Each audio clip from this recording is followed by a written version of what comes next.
Yo, that. Yes, I'm here. I'm on time, as you can see. All y'all comments, I've been reading them. I'm here though. Yeah, yo, that. What's going on? My guys is here though. They here. They in the background. They coming. Oh, there they go. Good, everybody. Yo, that. What is going on, everybody? For those who don't know, I go by Philly Mike, host of the Philly Talk podcast. But today, this is another episode of the Battle Birds podcast. Go ahead. You already heard from the first guy who was here. He saw the comments. He said, let me get at him. I had to let him get at him. So with that being said, what's going on, everybody? And then the rest of you guys can introduce yourselves for those who are new. Oh, let me climb over this comment, bro. What's good, everybody? This is Steven Hyder here with Gay City Sports Channel. Saturday night, guys. You already know what that means, everybody. We got a special guest for you. I'm going to kick it over to Mike. Let me go this way. And Mike's going to introduce everybody. Yeah, so the special guest, some of you may know of him because you checked out his channel. We got Mike, I can't hear you. Can y'all hear Mike? I can't hear Mike. I hear him. All right. Here we go. But anyways, go ahead. Introduce yourself and your channel and everything. Yo, what's up, everybody? It's your boy Bashir Randall back at it again. You girls, you know it's a girl. Listen, man. So this is my first time being on a special guest as the Better Birds podcast, man. I'm very thankful, you know what I'm saying?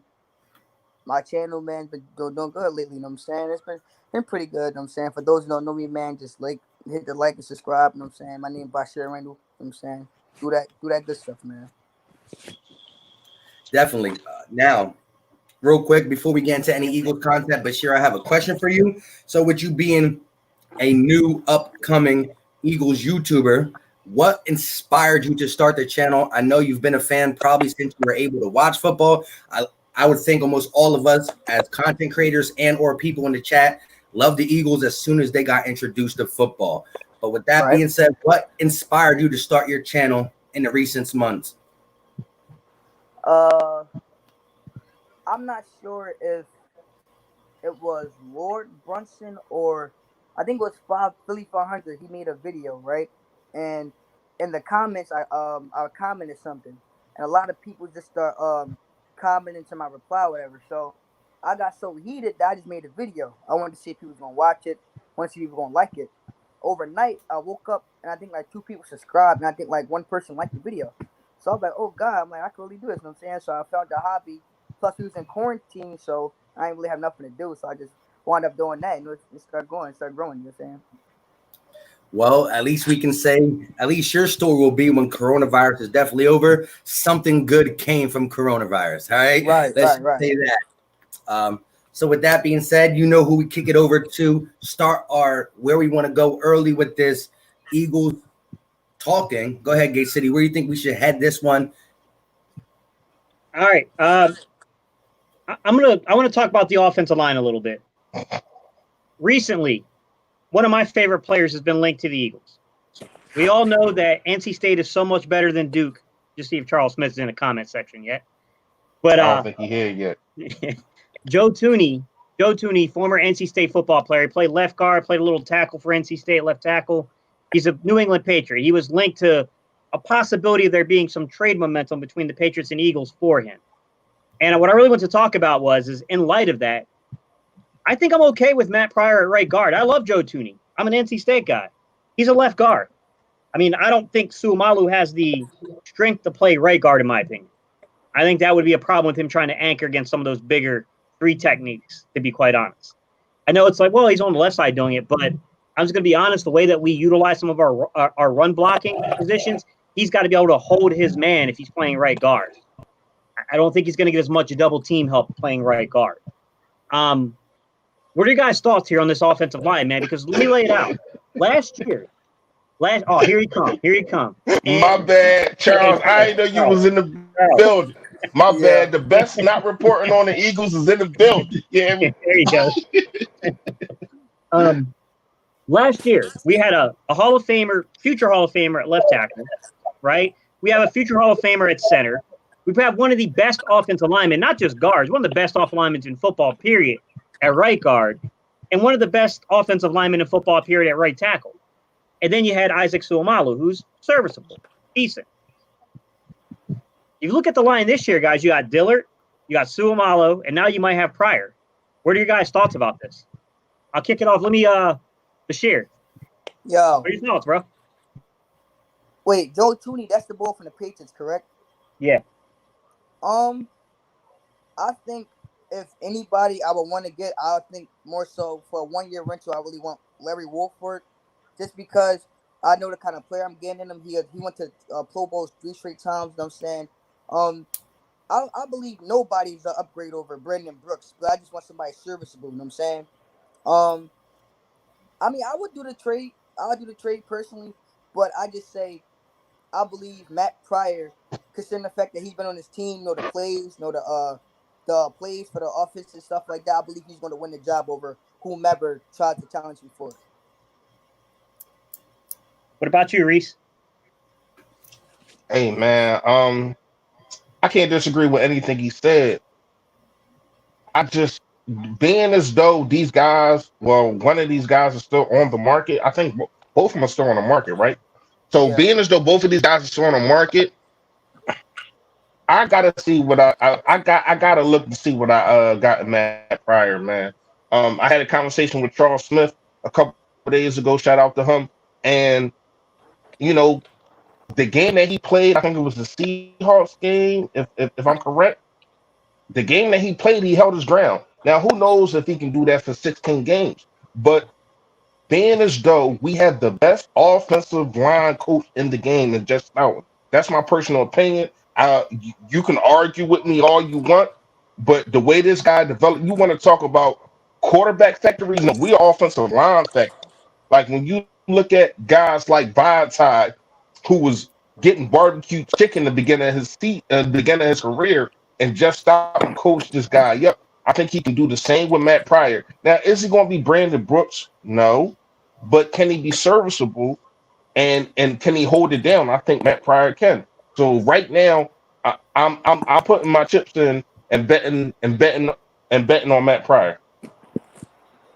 What about you, Mike? I'm definitely saying I would love to get some depth there because you got to have it now. You know, what happens if Matt Pryor goes down? Do we really believe in Herbert? Do we believe in Jordan Mailata? I don't think so. And to get to this comment that Anthony Perry said he said, problem is, what do you do when Brooks comes back? Anybody we get to play as either starting and or depth behind Matt Pryor is a 1-year dude. So you only sign him for 1 year, knowing that Brandon Brooks will be back, and the paycheck you gave him is most likely going to, you know, with one exception. This is what I like about the Joe Thuney move potentially. Doesn't solve right guard, right? Does nothing. But I think it will do next year if we end up losing Kelsey to retirement. It allows Suamalu to move into center. You have a left guard, and then you got Brooks coming back at right guard. That aspect of it I like. I just don't know that it serves a real purpose we need this season, though. That's the issue I would have with it. Yeah, and I was thinking about that because, like, when you said Jason Kelsey to retirement, I believe that's why we drafted Nate Herbert, because he could play guard and center. So, regardless, even if Jason Kelsey wants to go down for retirement, Nate Herbert could potentially be the starting center by the next 2 seasons. You know what I'm saying? Yeah. There's a couple comments on something, Mike. Have you caught that about Dillard? Yeah, that's what I was gonna talk about. The fact that Brandon Brooks came out and said that Dillard put about 15 to 20 pounds on muscle. So the one thing that we said he needed to get better at is get his weight up, because we noticed that against a guy like Khalil Mack, he was very good against the speed blitzers, but he struggled against a guy like Floyd, who was a bull rush kind of guy, you know, couldn't square up. He got pushed around. So that 15, 20 pounds can go a long way. And so that's where his goal, and that's what he got to get done. And like Philly Fresh said, come on, man. Like I said in my Matt Pryor video, Jeff Stoutland, when it comes to O-line coaches, you can't tell me, you can't name anybody better, to me at least. So What do you think about it, Reese? About what? Dillard putting on that 15 pounds. Oh, yeah. I like it. I said this in numerous videos. I said this in numerous of our live streams. podcast, whatever. Dillard needs to put on some weight. He was too thin in the butt, and he need to put on something.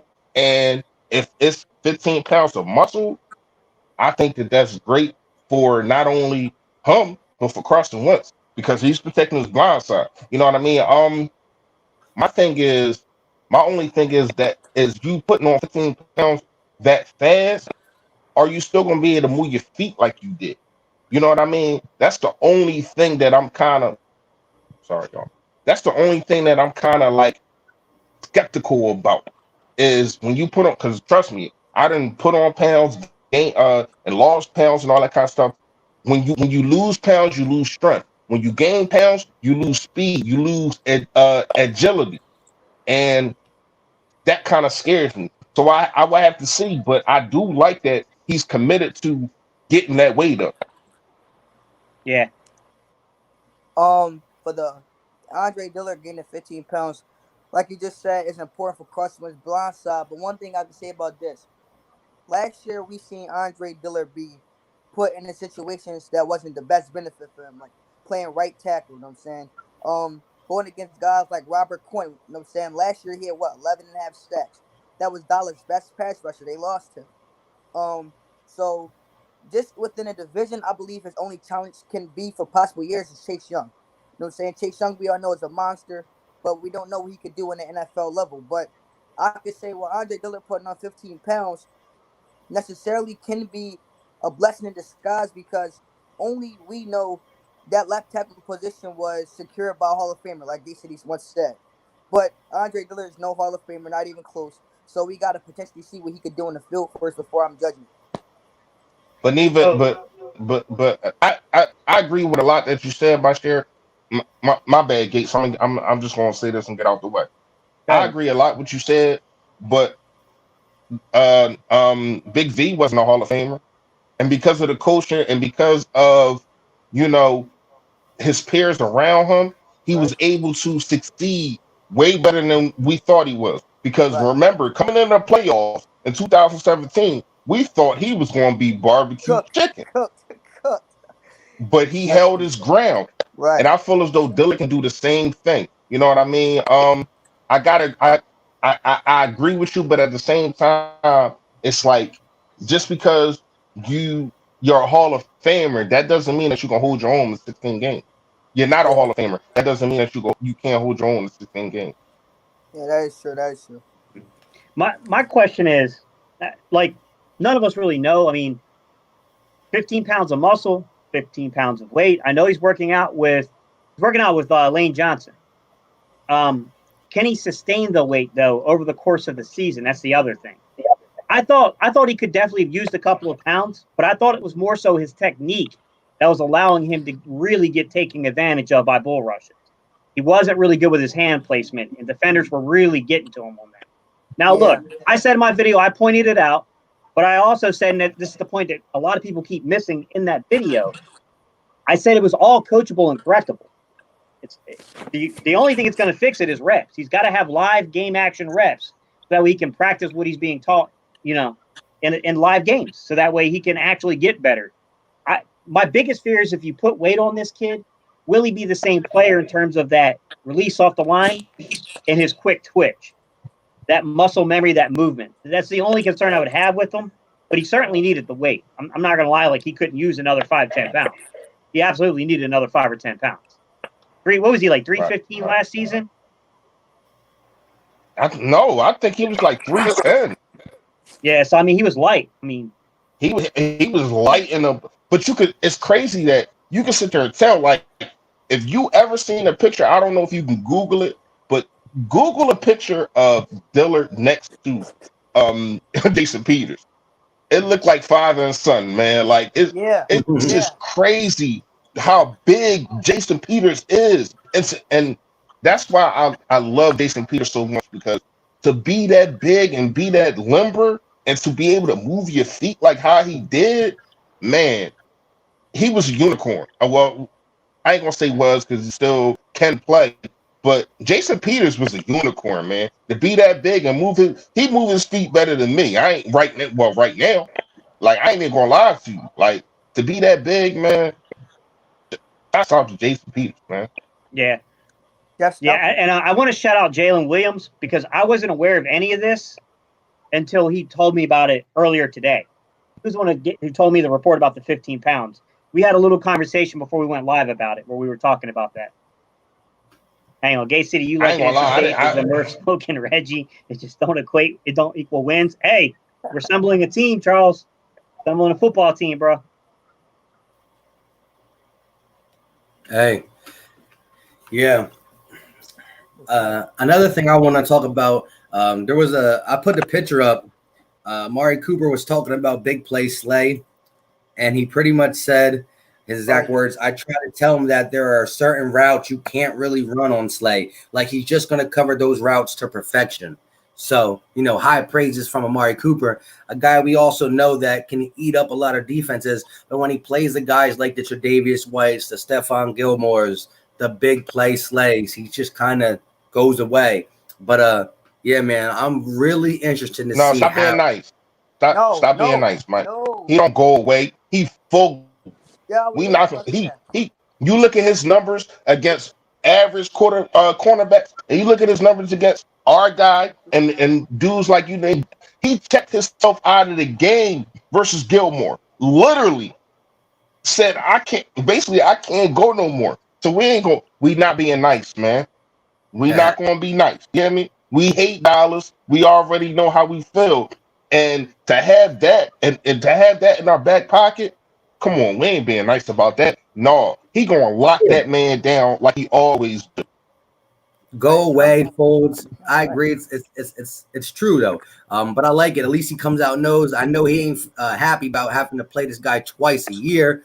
But I'm just interested to see the dynamic of what a guy like Big Play Slay can really do for this secondary. I mean, the bringing in Markel Manuel, the getting Darius Slay, the confidence of the remaining guys, whether it be Maddox, Jones, Trevor Williams, even the slot guys and Crevion LeBlanc and Nicole Roby-Coleman. These guys, man, it could be something very pretty. I think Darius Slay and Javon Hargrave was probably the top two critical moves the Philadelphia Eagles made in free agency. They go hand in hand. Javon Hargraves apply pressure, which makes quarterbacks get rid of the ball faster. And Darius Slay is that guy who go up against number one wide receivers and do his business. So I believe the lack of respect the Philadelphia Eagles are getting on like how you say the lack of respect the Philadelphia Eagles are getting on the roster we have built, it's just hypocritical and just blasphemy. Because there's no way you could tell me Dallas is better than us, and there's no way you could tell me that the Philadelphia Eagles has gotten worse and Dallas has gotten better. I don't even see it. So you know what I'm saying? It's just. Yo, real quick, what is this though? So Dallas Goedert was eating at a restaurant with his family and got punched in the face and had to go to the hospital.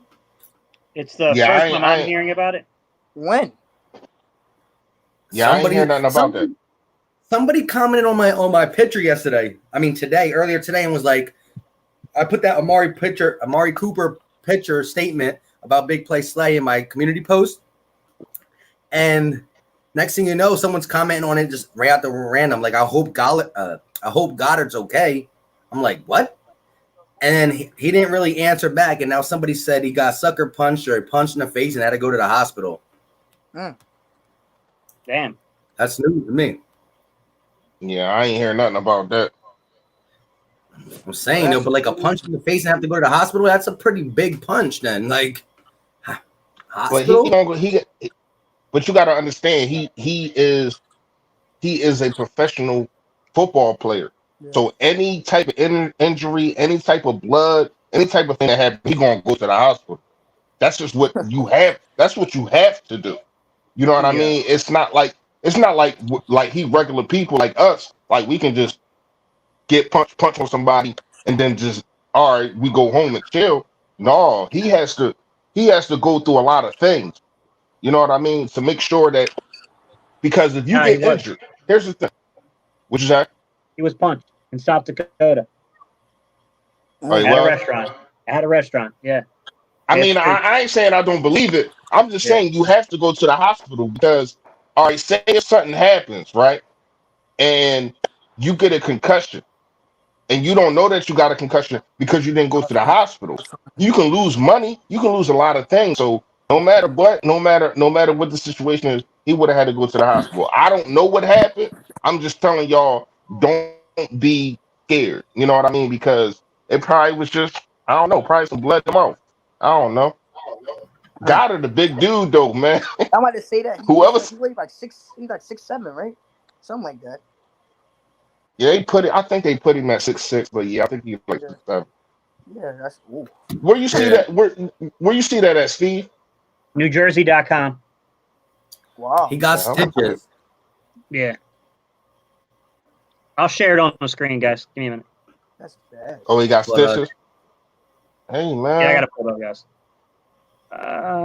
Hey man, it All happens to the right, what's best up, of Mike? us, man.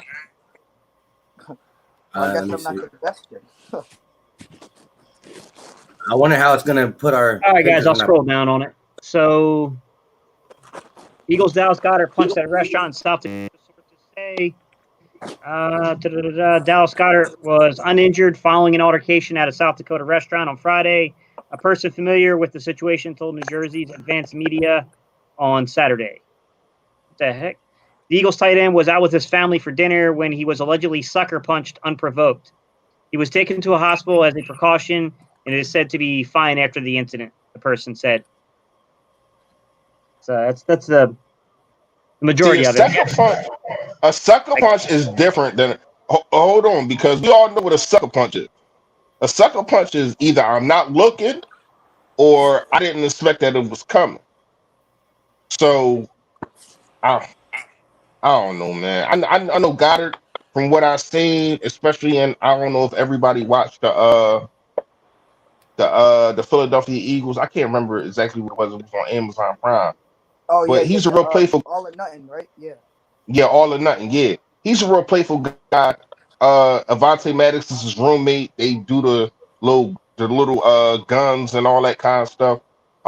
So he's a real playful guy. So I don't know. So I don't wanna just say what happened because I don't know. And maybe he It said was a something Dallas fly. fan. You just gonna give it to them, huh? What's the Yep. closest Charles, I saw your comment, bro. That's funny. Charles said, "I need my money." What money? What happened? No, he's talking about Goddard. Oh, I need my Yeah. money. No, can I ask you a question about that since we bring up Dallas Goddard? What's your take on trading Ertz for Jamal Adams? I You personally asked wouldn't him. do it. If you asked me, you ain't watched the video I put up yesterday, No, I seen your video. I'm talking about to Mike. huh? I know I seen your video. I'm talking to Mike. Oh, all right. I real quick. Let me get to this super chat quick, but I'll answer that then real quick. Give me a little bit, a quick second to Give you some time. Yeah. Give you some time. Appreciate the super chat, my guy. He said the sucker punch is going to come when Ertz gets traded. You're right. That's the sucker punch. Dang. But here's my thing. I am a firm believer that Goddard could take the reins. There's a lot of potential. He's not better than Ertz now, but he is and will be a top 5 tight end in the game. He's probably already top 5 in my opinion, right around there, maybe top 5, 7-ish, even in limited snaps. Top 10. The thing I'm Top 10. saying, huh? I said Top top 10. 10. Yeah. Yeah, I'd Yeah, put him He back ain't, a little. he ain't top little bit. 5. Yeah, his route Yeah, running's yeah. a little suspect. Yeah. Yeah, and that's why I said 7, and you can move it back a little bit. I mean, like you got guys like you got the big 3, and you got guys like the Raiders one, Warren, or you got the Raiders guy. You got Cook for the Saints still. You got Hooper's pretty good. You got Njoku's pretty good, who's now on the same team. Anyway, let's get back to the question at hand. I think because of the not certainty that Jackson can stay healthy, no Alshon, we don't know about these rookies yet. I don't think you can take offense from this team to get defense when in the whole offseason we got all defense. So Right. It would make our defense a lot better, but I don't want to take away offense to get defense in a spot where our offense could be legit with the speed around these guys. And we don't have no 100% dominant X receiver. So our 12 man is going to get guys who can beat man-to-man coverage and catch them contested balls, because we're not going to have contested catchers out there. But in the near future, a business decision is going to have to be made, because like I say in all my videos, I can't see them letting go of Dallas Goedert because they actually paid Zach Ertz and they can't pay Goddard. And then we got to watch Goddard torture the Eagles for 7 to 8 years when we only get 3 more years of Zach Ertz. So I'm hoping Zach Ertz wants that money, but realizes, you know what, Eagles are in a bad situation. I'm not going to take the top tight end money. I'll take a top 5K at tight end, and maybe we could work something out that way. But trading him, a business decision is going to be coming soon. I just don't know how I'm going to feel about it. Kenneth O'Donnell. So when you hear someone refer to something like a skinny post, it's generally speaking, it's a post run from the slot. So it's not like a dramatic angle. That's a skinny post. It's just a tight out kind of route. Hey, what's up? Hey, what's up, Philly Notion? Hey, be prepared, because you up here next week. You going to be put on that hot seat next week. Eagle season, my But, boy. Subscribe to him, man. That's my guy. Hey, real quick, shout out to Eagle Season who said, if you haven't already, which we all saying this to you, including Eagle Season, if you haven't already, go sub up our guy, Philly Fresh, on the road to 1K. Get him there. I think the last time I seen you were at 906, I believe. He like might be even higher than that. He 920. I seen it earlier. Yeah, I'm 920, bro. All right, so listen, you know, the special people are the subscribers in that first 1K. You know what I mean? You get a little spot in the heart. You know what I mean? Yeah. So get up in there early. I just get it. Hey, listen. It's crazy. I ain't even want to look at it. My son called me. My son called me. He like, Dad, you at 920. I'm like, all right, man, leave me the hell alone. I know. Just chill. I didn't know, but I ain't been looking, man. But shout out to everybody. 921, bro. Come on, Gates. 39 away. Hey, I don't want to know yet. When you get to 990, that's when you're really not going to want to know that 10-piece countdown. You know what I mean? You're really not going to want to know. Then you're going to want to wake up and see it 1,001. Hey, it's crazy because I got this special shout out video as soon as I hit 1,000. I'm working with Kodots right now. You already know my highlight guy, and he got a lot of it's a lot of shout outs and people shouting me out and things, especially y'all too. And well, y'all three. I got all of y'all. I got all 3 of y'all in that joint. A lot of guys in that joint, and I'm having them put together because it's not just me that got that 1,000. You know what I mean? It's a lot of everybody else. And shout out to Kodots, even though I just found out he's a Cowboys fan. Oh man, that hurt me. But shout out to him anyway. He putting this together for me, man. And I can't wait. You hear me? This joint brewing. I've been waiting, man. Word. Appreciate the super chat, my guy Philly Notion, who will be on here next week. If you haven't checked him out, go check his channel out. He keeps it. It's dope. It's dope. But appreciate the super chat. He says, whole Eagle gang in here. Fly, my guys. We appreciate you guys 100%. Hey, Charles, you a whole nut, man. I knew you Charles a whole nut, man. I'm going. He said, I'm going to unsubscribe when you get to 999 so I can wait and be the 1,000th. Hey, the way this joint going, by the time I get to 99, you're not even going to notice. You ain't even going to notice, man. It's already going to be at a stat. Hey, what do you call it? I screenshotted my 1,000. I was like, cha-ching. And it was crazy because I screenshotted at 1,000. As soon as I screenshotted it, just jumped to 1,001. So I was like, whew, thank God I got that picture out. You know what I mean? Thank you, guys. Got that picture before the picture was effective, bro. Hey, yo, I remember when Gate City was waiting on his joint. That shit was torture, bro. It was torture, man. It was. Hey, Gate City was at like 990 for like for like a day. He like, man, I'm sitting here watching. I'm watching. I can't wait. He just refreshing on the daily. His fingers is tired. 991. Yo, you know what But, YouTube did to me one time? And I don't think this many people unsubscribed at one time. Yo, one time it told me I had my thing jumped up 20 subscribers, and then like an hour later it jumped back down. So either 20 people just hated me, or it did that one time. Yo, people be unsubscribing to me all the time. I don't know what it be. I don't know. I don't know what the hell be happening. You hear me? I'll be like, man. Hey, Darnell Roberts said, we just missing LB and King Dingbat. Hey, we're talking with LB and King Dingbat behind the scenes. Definitely within the next couple months. You know, everybody got busy schedule and stuff with all this stuff going on and all that. But it's already in the works to have me, Gate City, Philly Fresh, King Dingbat, and LB on a stream together. We'll work about, maybe we can talk about getting some others too, but this has been in the making for about a couple weeks now. We just got to get on the same pages. But I do believe that's going to happen in the near future. The 5 of us, and then who knows where it can turn to after that, But they 2 of the GOATs when it comes to Eagles content creators, going about 3 years hard. Much love and respect to them guys out there. Yes, sir. That junk gonna be tough. Yeah. And yeah, and what's it called? It said it perfectly right there. He said it only takes a second to like and subscribe, and it's free.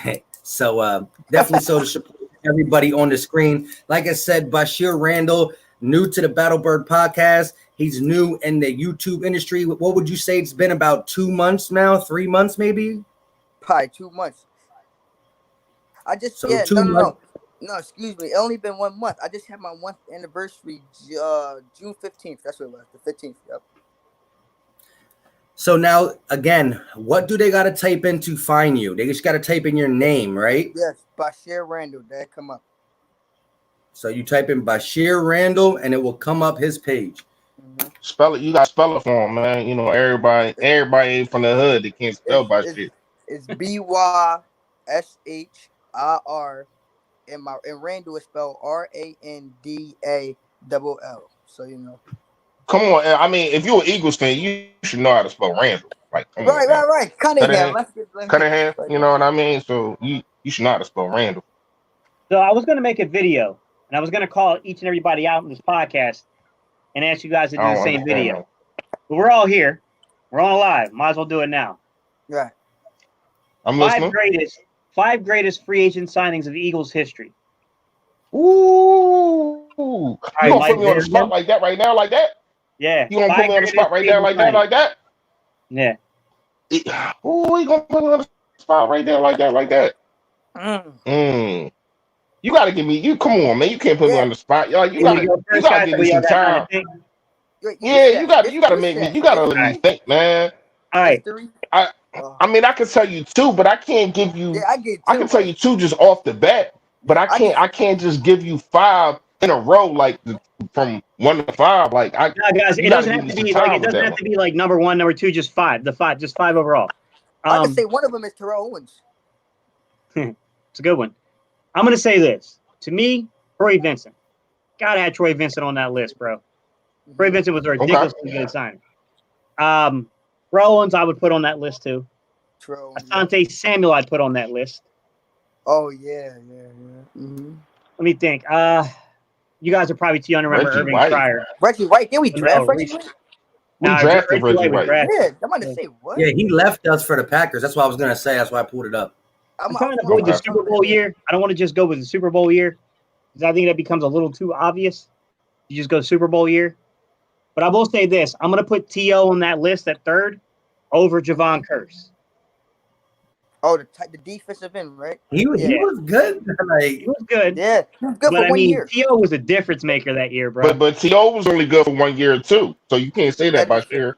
Because I was about to say that I had to stop myself. Like, T.O. was only good for 1 year because the second year he started, And actually, you could even say that someone like Freak was good for 1 year and that's it. But T.O. was good for 1 year, and then he didn't just go away. He ruined us. He ruined us. I'm going to give you my fourth, and it might be a little bit of a hot button, even though he's injured. Jason Peters. Even though he's injured, Brooks. he was traded, though, wasn't he? Didn't we trade for him? Jason Peters and Brandon Brooks would be in that top 5. Brandon Brooks. Yep. Brandon Brooks is going with 4.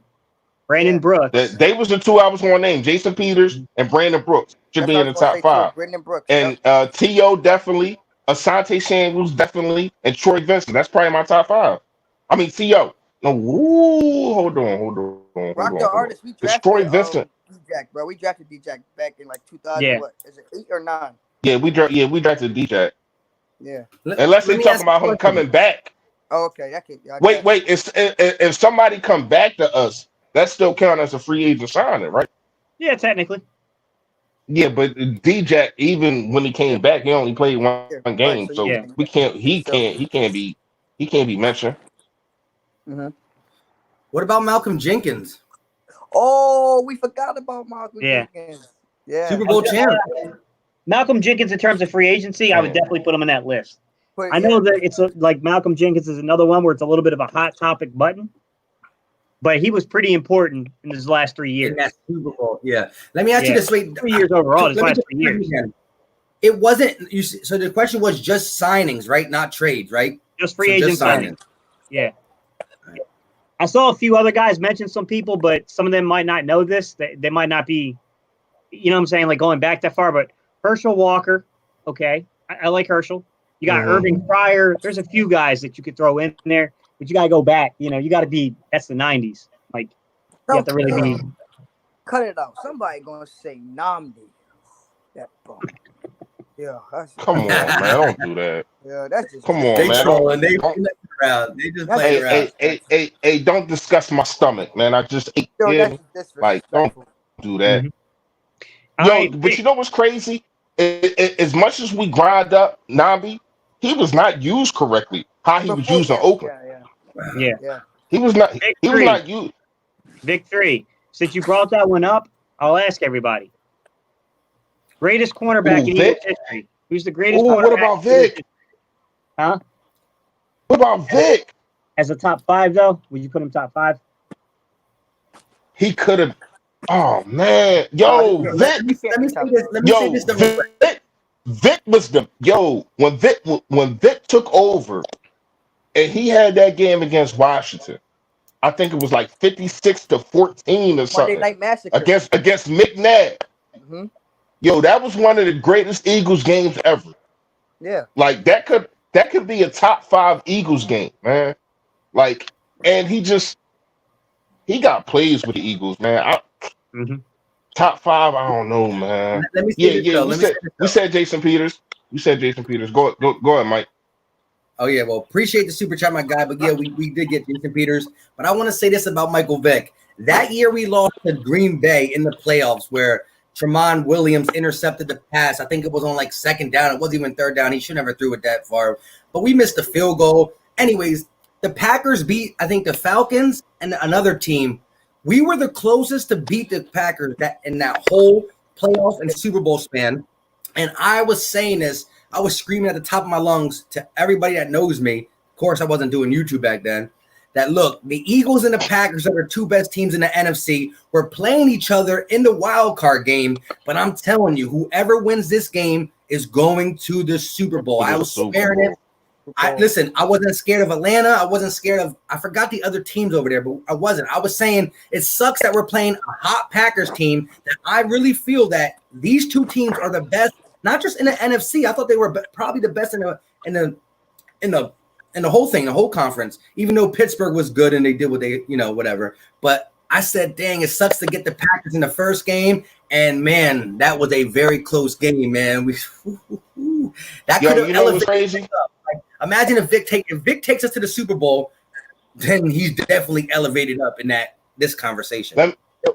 Let me ask all y'all this, and I ain't gonna shock y'all, but how do we leave Nick Foles off of this? I think people just. But he was drafted, but he was a free agent that we got from Kansas City, and he won us the Super Bowl. I wouldn't put him up there. That's just me. I wouldn't say top 5. I wouldn't. I'll probably say he top. I mean, he got us the ring, bro. At the end of the day, No. we cannot That is get Yeah. true. this. That is true. Now listen, only reason I'm saying this because y'all know I listen to WIP, the Philly Talk. It's like a Philly Talk radio, and they're doing right now. What they're doing is the top 20. I guess you want to say goats of Broad Street, and they got Nick Foles at number 9. How? They got McNabb at number 11 and Nick Foles at number 9. Like Where Allen Iverson? Allen Iverson was like 13. What? Yeah. That's just disrespectful. So, whoa. So wait. Let's So- get back I mean, to you that gotta question. understand. You gotta Hold on. understand. They got a lot of baseball guys. I don't really know too much. They Yeah, say I don't I can't know. remember the guy's name. Anybody in the chat, if y'all know his name, he's a baseball guy that played for us. He was supposed to be the best third baseman ever to play third baseman that played for us. So they got him up there. Scott They Rowland. left my man. Exactly. Scott Rowland. Exactly. Yeah. They left my man B Hop off the list. I don't know how the hell you leave B Hop off the list. That's crazy. No, Uh, yeah. yeah, how you leave B Hop off the list? Like Oh, no. B Hop went undefeated for 11 years, man. He won 3 division titles. Like, come on, man. That's a whole nother All right. discussion. I ain't gonna get into that. Y'all ready? Go ahead. Greatest Go ahead. cornerback in Eagles history. Corner or quarter? Cornerback. Is it Allen? Darius Slay. I'll probably say Eric Allen. It got to be Allen. Yeah. I disagree. It's not Asante Samuel. It's not Asante You're Eric not Samuel. gonna Allen's say good. Asante. No, I'm gonna say Troy You're not Vincent. gonna I'm gonna say Troy Vincent. Eric. I gotta say Eric Allen, man. I gotta say Eric Allen. That's tough. Remember who was playing on the other side of Eric Allen? You know what they called him? They called him the human crouton because he was burnt bread. They called him the human crouton. He was the human crouton. Yeah. They gotta be Eric Allen. Eric Allen Hey, was Gates, like- you remember? Do you remember that Gates? That they called him the human crouton? You hear me? Yeah. Hey, Bashir, I'm about to put this on the screen for you. What? Comment. I'm playing with me, man. I grew this out. I'm gonna keep playing with this junk. Like what? Hey, that's what young boys do. My son do the Fresh. same thing. Fresh, he's like this. Once he reads, he's like, y'all can see me? Yo, every day, bro. All I do. Oh, y'all can see my hair. No, but my son do the same thing, man. I'm saying It's like some type of it's Eric Allen. Exactly, Rome. Hey, Rome is Eric Allen, man. Eric I'm Allen trying to tell you. Before anything, Eric Allen was like I said, like one of the first shut down corners. Eric Allen he wasn't that tall, but he had a heart. You know what I'm saying? Eric Allen went up against some tough guys and made them look like trash. We're just gonna call it what it is. You know what I'm saying? In Eagles history, it's gotta be Eric Allen. It didn't probably Asante. Yeah, you got some Troy Vincent, some Eric Allen, and some Bobby Yeah, Taylors. I might have to go Troy over Asante. Now, Asante is our last shutdown, so that's what we remember. But Troy Vincent, oh my gosh. Yeah. Hey, Charles. Troy Vincent's going to be in the Hall of Fame, bro. He's just not becoming eligible. He's going to be in the Hall of Fame. What do you do? How he just now becoming eligible? Yeah, what do you do? Back in 2019, that's when they said he was eligible. Troy Vincent was ridiculously good, man. I thought it was 5 years after you retired. Yeah. I don't know why he's just now eligible, but that's what I'm looking at an article from 2019. That's See, weird. Gates City's trying to get all the evidence again. You know how Gates City is. I'm looking at the article to see when it is, but there's an article from 2019 that's talking about being eligible. Yo, if my memory They ain't calling Santos. They called him the human crouton, man, because he was burnt bread. Wasn't Sheldon Brown the one who hit Sheldon Brown. Reggie Bush? That's his name. Made him Yeah. grow like a baby or something like that. Yeah, Yo, yeah, every that was time the first thing that pops in my head anytime someone says Sheldon Brown or I do it is when he just killed Reggie Bush. Yeah. Reggie Made Bush him was crawl talking like a about that. I baby. think I want to say like a year ago too. He's talking about. He said that's the hardest he ever been hit.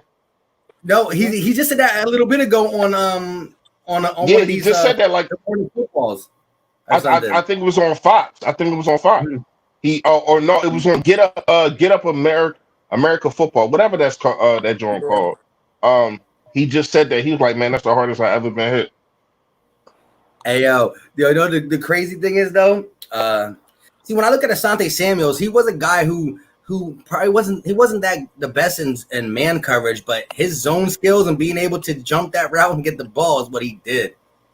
Yeah, he was good. I mean, Asante Samuel was good, but I think before you put Asante Samuel in there, then you got to also visit guys like Bobby Taylor. Although Bobby Taylor. Yeah. neither one of them played that long per se in Philly. But I mean, Bobby Taylor was there until what? Early 2000s, I want to say. So let me ask you, what do we think after 1 year of Darius Slay? How do we think he's gonna do? Because he is coming off of one of his worst years with the Lions, but it is the Lions, you know. I mean, since 2013, he's tied with Stephon Gilmore for the most forced incompletions and stuff like that.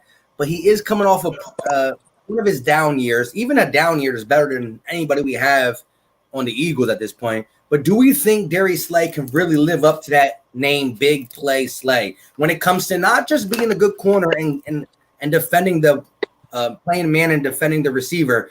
Do we think he's going to be, all right, let's just say 4 interceptions, over under on 4 interceptions this year? Under. I wanted to say 3, but I should have kept it at 3 and be more better, easy, harder. You want to keep it at 3? Under. Yeah, let's go. Well, let's go 3. So over under 3. You still saying under? I'm going to call it even. I'm gonna say even too. Yeah, they're not targeting Slay like that. I was gonna say 4. Now to answer your question real fast, Mike, you know how I feel about Darius Slay and his defense. Can he be that guy? Yes, if Jim Schwartz lets him. You have to follow the best receiver. Point blank, period. I don't care if they're in the slot. I don't care if they're on the outside. I don't care if they're at the X, the Z, the Y. I don't give a darn. The best receiver, Slay needs to be there. Point blank, period. That's definitely true. I'll say the same thing. I believe Jim Schwartz, he needs to stop with this favoritism stuff. You know what I'm saying? Like it just he do it based on favorites. You know what I'm saying? And that's my personal belief. The same thing while Rasul Douglas is still here, because the way this thing's shaping up, he not even supposed to be on a roster. He's slow. It just, you know. But I mean, Darius Slay could potentially live up to that 50 M's contract, highest paid corner, if Jim Schwartz let him follow the number 1 receiver. That's all. Interesting. Oh no, on that Patrick Robertson, I'm not talking about best corner or nothing like that. But hey, he was to be the best slot corner that year after having a horrible career at the time. And I mean, he was real big push on that Eagles defense in 2017/18. That's all I was saying. I wasn't saying in the top cornerback things or nothing like that. You know. You know what's crazy? Because I had a conversation with a couple people before I even made this YouTube page about Patrick Robinson. Patrick Robinson didn't have to face a lot of tough slot defenders in 2017. Remember, we was Last a place 4th. roster. Yeah, exactly. Yeah. We was facing a last place schedule. So the people that he was playing was not that good. You know what I mean? Yeah. So even though he did what he did, we understand it. I appreciate what he did, but he ain't faced no top dog. You know what I mean? So True. Oh, you can make that case about Darius Slay. Detroit never finished in the division, what, for 4 straight years or something like that? Darius Slay. look at his division. There's a difference. Look at his division. It's top wide receivers everywhere in that division. You know what I mean? You got you got Allen. He faced Alshon. You know what I mean? Now you got Allen Robinson. Now you got Diggs. You got Thielen. Now you got Adam. You know what I mean? So exactly. So Yeah, he puts in work. You know what I mean? He puts in work. Yeah. Hey, let me ask you guys a question real quick. How do you feel about what Brinson Bagley said? He said, I'm nervous about Slay. He's nearing the age Nandim was when he was signed. I don't Different- care. Them two are not even. Different They're not players, even- different Go ahead. different things leading them Go ahead. away. Yeah, Nandi had like a whole thing going on with acting, and like he was already being pulled away. I don't fear the same thing because Nandi was never the athlete that Slay was. What's Nandi our was a very DP good. at the time? He was a very good coverage line or coverage corner, but he's not. He's nowhere near as athletic as Slay. Like he was never. Even Slay at probably 75%, probably would smoke Nnamdi Asomugha on a foot race, guys. I mean, I don't think those can. You know, me personally, I'm not worried about that particular perspective. I'm more worried about him matching up with more physical receivers. That would be my concern. Yeah. With Darius Slay. Oh, and like I said, Nandi was never a guy who really got turnovers. He just was a guy who locked down the guy man to man and didn't let they didn't throw his side much because the other side was easy to get the ball thrown to, and then there was no reason to. Big play Slay actually makes plays on the ball. I feel pretty good about that. But real quick on that Patrick Robinson thing, yo, listen. When I think of Patrick Robinson, the first thing that pops in my head is the fact that NFC Championship game, you got the Minnesota Vikings get the ball. They march down the field so easily and score a touchdown to Kyle Rudolph. And I said, wow, we're about to be in for a long night, maybe. Next thing you know, we get the ball. I think we went 3 and out or something like that. And I'm like, dang, they got an easy touchdown. We go 3 and out. And then Patrick Robinson caught that interception and took it to the house. And they never scored again. They never scored again. Yeah, but was that a better play? But was that a better play? My fault. Go ahead, Fred. No. What you say? Go ahead. Go. What you say? My thing about that touchdown was it was just blown coverage. Have not the coverage been blown, they would never score. I say that. What you mean? Because Najee Good, he did miss. He misread Kyle Rudolph as tight end. Yeah. Okay. But they was marching anyway. Even when we got to pick 6, they was marching. Yeah. You know what I mean? Yeah. But I credit Chris Long more than I credit Patrick Robinson. You know what I mean? That ball paused, but the football was thrown right to him. You know what I mean? It's not like he had to make an athletic play. He had to jump or undercut somebody. It was thrown right to him because of the hit that Chris Long put on him. I mean, he did his thing to run it back. You know what I mean? And oh my goodness, Ronald Darby got bodied. Ronald Darby got bodied on that play. He did. Yo, that's not even funny, yo. He really got killed though. That was bad. He got bodied on that play, man. If that play was a couple yards longer after he got bodied, Robinson would have been tackled. Yeah. He was no resistance. He was no help. Mr. Barbecue Chicken himself. Yo, but tell me how that's crazy and how great momentum really shifts football games. How do you let them drive down the field, score on you? Like Philly Fresh said, was driving again until the interception happened. And now, I mean, we intercept the ball and they tackle him. Maybe it's not the same, but the fact that he runs it back almost 50 yards for a touchdown, it just shook everybody on Minnesota to where that was the only touchdown they scored. You know what I mean? It's wild to know that. Yeah, you know what? You know what's so crazy about that our defense that season? It was so up and down. Even though, you know, they did good against the run. Now, I think they ended up number 1 against the run. It was so up and down in that secondary, man. Like you got games like Oakland to where as though they shut people down. You got games like Atlanta to where as though they shut people down.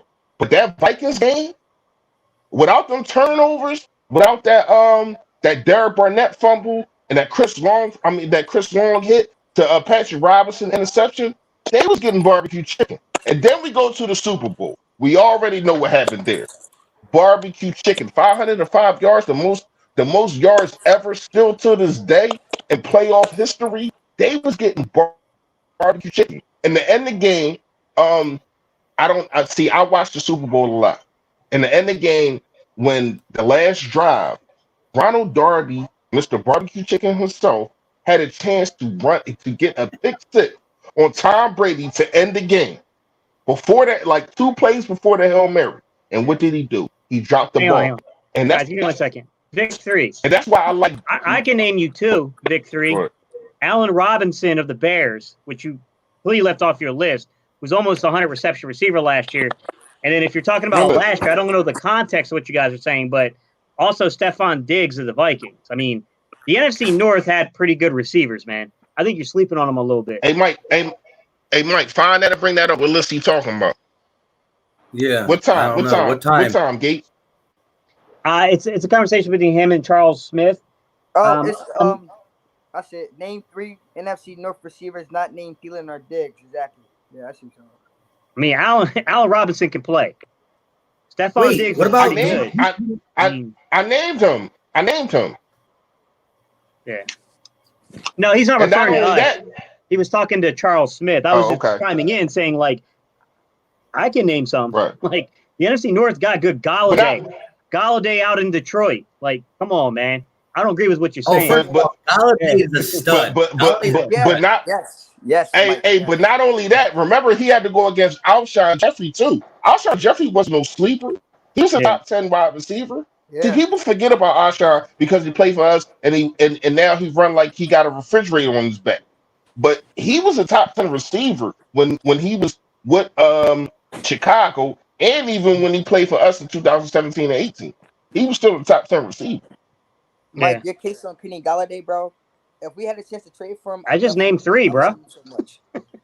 Bro, Allen Robinson's a stud. I mean, I would take Allen Robinson's good. When I say he could be a stud too, whatever you want to call it, but Galladay, listen, in that whole division, I'll take Galladay over Robinson. I might take Galladay over Diggs just because I think we haven't seen the best of Galladay yet, y'all. I'm telling you.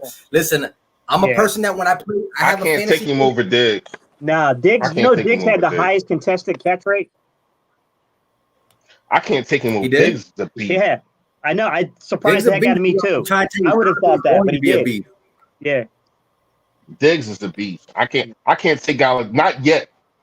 I can't take Galladay over Vic Diggs. 3, I can take you him over repeat, can you Phillum. repeat it, man? I take I him don't over know. Phillum though. I don't know the full context. I'm not taking nobody over Adams. That's just me. Yeah, Devontae. What you mean, Devontae Adams? Yeah. You talking about in that circle, or you talking about in the I'm NFL? not taking nobody over Devontae Adams. That's just me. What, in the NFC North or in the whole NFL? No, within the NFC North. I'm just saying. Oh, okay. Yeah. I'm about to say, well, No, not the whole entire NFL. I got you. Come on, man. You gonna get some of these looks. If you step on the stage, you gonna get some of these. You hear me? The same God that bet me.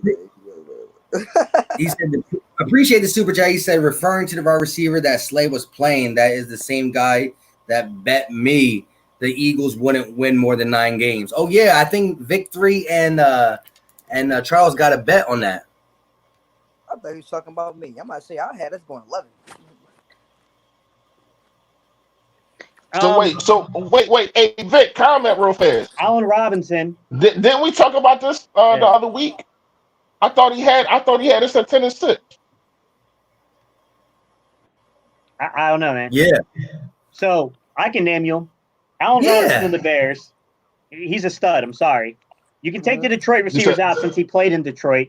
But you know what? I mean, I know you're saying, oh, take away these players, but they still count, man. Adam Thielen, he still counts. I'm sorry. Like there's a ton of them out there, man. The NFC North has got serious talent. I mean, you got Stephon Diggs was out there in Minnesota. I mean, they had talent, man. They had talent. Devontae Adams. He had to line up against some studs, and then he played guys outside of conference. And the dude Skandrick is not a slouch. The dude who? He got a double name, but his last name Skandrick or something. In Green Bay. Oh, Scanley. I know about Scanley. Yeah. Scanley. He ain't no joke. The boy who cooked us. Yeah. He got it. Valdez Scan. Yeah. He ain't nothing to sleep on. Mm-hmm. And Taylor Gabriel. But look, he left NC State. He garbage. Who? Valdell Scanlon was the NC State receiver that left. Oh wow. Yeah. I wonder Come why. on with Garbage, this bro. bias stuff, Yeah, man. he dead to me, bro. He's dead to me. Wait, where'd he go? He went to like Florida Atlantic or Florida International, one of those like small Florida schools.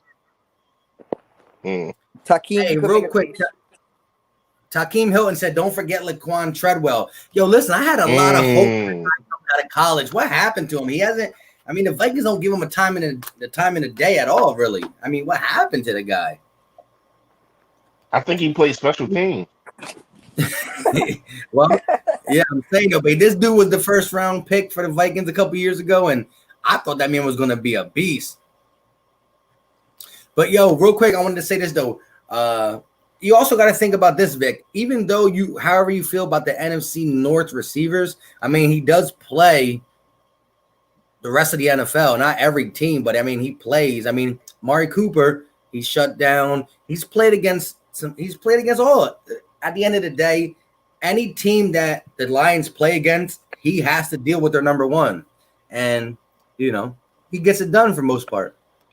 I feel as though this season for Darius Slay is the most important season of his career. He got Mike Thomas, DeAndre Hopkins, and Adams back to back. So like those three right there are just a problem. You know what I'm saying? So Darius Slay, he could do his due diligence against top receivers, but I feel as though this season is gonna have his work cut out for him. Not saying he's gonna be bad, but I'm just saying. You know what's crazy? I really like him against Michael Thomas because Michael Thomas is a technician. Yeah, Michael Thomas is a route runner. Yeah. And the best thing that, if you look at the way that Darius Slay covers, the best thing he does is cover routes. Mm-hmm. Speed, if you want to say he has an Achilles heel, it's probably speed. And a guy like Michael Thomas really doesn't have that. He consists of his route running and being a technician. And the things that Slay does the best is cover route runners, not speed guys, route runners. So I'm not really as scared of him against Michael Thomas as a lot of people are. What you think about that, Gate City? Sorry, say it again, man. Hey, super chat real quick. Look, he said NC State is better than Vic 3's football knowledge. I mean, why y'all going after Vic 3 like that, man? I'm putting this comment up right now, so we can get it weighed out real quick before Gate City answers. So Vic 3 said, "You've got it all wrong. The question was, name 3 receivers in the NFC North other than Thielen, Diggs, or Adams. Just talking about the NFC North receivers, and Charles can name anyone other than that. Then I said, Victory, so are you talking about this year, or are you talking about from previous years? Yeah. He can't be talking about this year because he got Diggs in there. Yeah. Well, so then you're talking about last year, Allen Robinson. So if you're just talking about NFC North players, Galladay, Robinson, like, you know what I mean? Like, those guys are all in there. But you got, what's the other kid? It was Marvin Jones, the other receiver in Detroit, guys? Is that who it is? Detroit, yeah, Marvin Jones. Yeah, I like him. This year, Darius Slay don't have to do much because the pass rush is just bolster, so we're going to get after the quarterback. So, I'm not worrying about that. Yeah. Listen, yeah. Pass rush makes a defensive back's job a lot easier, and so we're going to get it. But Demar Smith said Amari Cooper just made a statement saying you can't just run certain routes against Slay because he's all over it. Yeah, we talked about that a little bit in the opening. I don't know if you're just getting in here a little bit ago, but yeah, I mean, Amari Cooper is a guy that Philly Fresh that I can't be nice to and say he goes away and he folds. You know what I mean? That's what Philly Fresh said we got to say. So he folds when he plays against good competition at the corner position. And he came out his mouth and said, you can't do everything that you want to do against a guy like a big play Slay. And if you try to, he's going to be all over it. Yeah, and the add on to that, that's what I was asking you, Steve. I'm not afraid when it comes to Darius Slay of a guy like Michael Thomas because he's a technician, he's a route runner, and the best qualities of big play Slay is to be able to, run your route for you. You know what I mean? Be hip to hip with you. Now, If he has an Achilles heel, it's a speed guy. You know what I mean? So I would be more scared of a speed guy than a guy like Michael Thomas. What you think? I mean, Darius Slay's got foot speed. He's fast. Yeah, It just to me it's more so the call on defense and the you know what I'm saying the call on it's a matchup between those coordinators really. If he's singled up on a man coverage assignment, look, you gotta close in the window the best you can. You know what I mean? He's got to be able to close in the window to the best of his ability. Any receiver, if you give him enough time, is going to get separation. Yeah, Correct. That's what I'm saying. That's what I'm saying. And Yeah. that's where pass rush come into play. Look what look what the 49ers did. You know what I'm saying? They used all their number one picks to get pass rush. And they have a guy like Richard Sherman who's like 30 some years old, you know what I'm saying? And in the Super Bowl, you've seen guys like Mecole Hardman and Tyreek Hill almost terrorize him. But considering the fact they have a good pass rush, he didn't get exposed as bad I thought he would get, you know. So Richard Sherman is not even a top 10 cornerback anymore. I mean, you call it a hot take or whatever. Like, man, he and you absolutely right by sharing. Like, him having that pass rush made him look better than what he was. But when you see him in the Super Bowl, I understand it's probably because of speed and stuff like that. But he was barbecue chicken, man. Yes. Yeah, he was barbecue chicken, man. I think it's time to put him on a platter, sell him for $10, man. Seriously, barbecue chicken. Go now. Hey, what's up, bro? I seen your live stream with RB. That joint's hot. 1 second, everybody. Go ahead. Y'all continue. Go ahead. Do what you. All right, where we at, guys? We're talking about corners in the secondary. So who do you guys? We're still talking about corner. Who do y'all got starting opposite of Slay? Sidney Jones. Sidney Jones. What about you?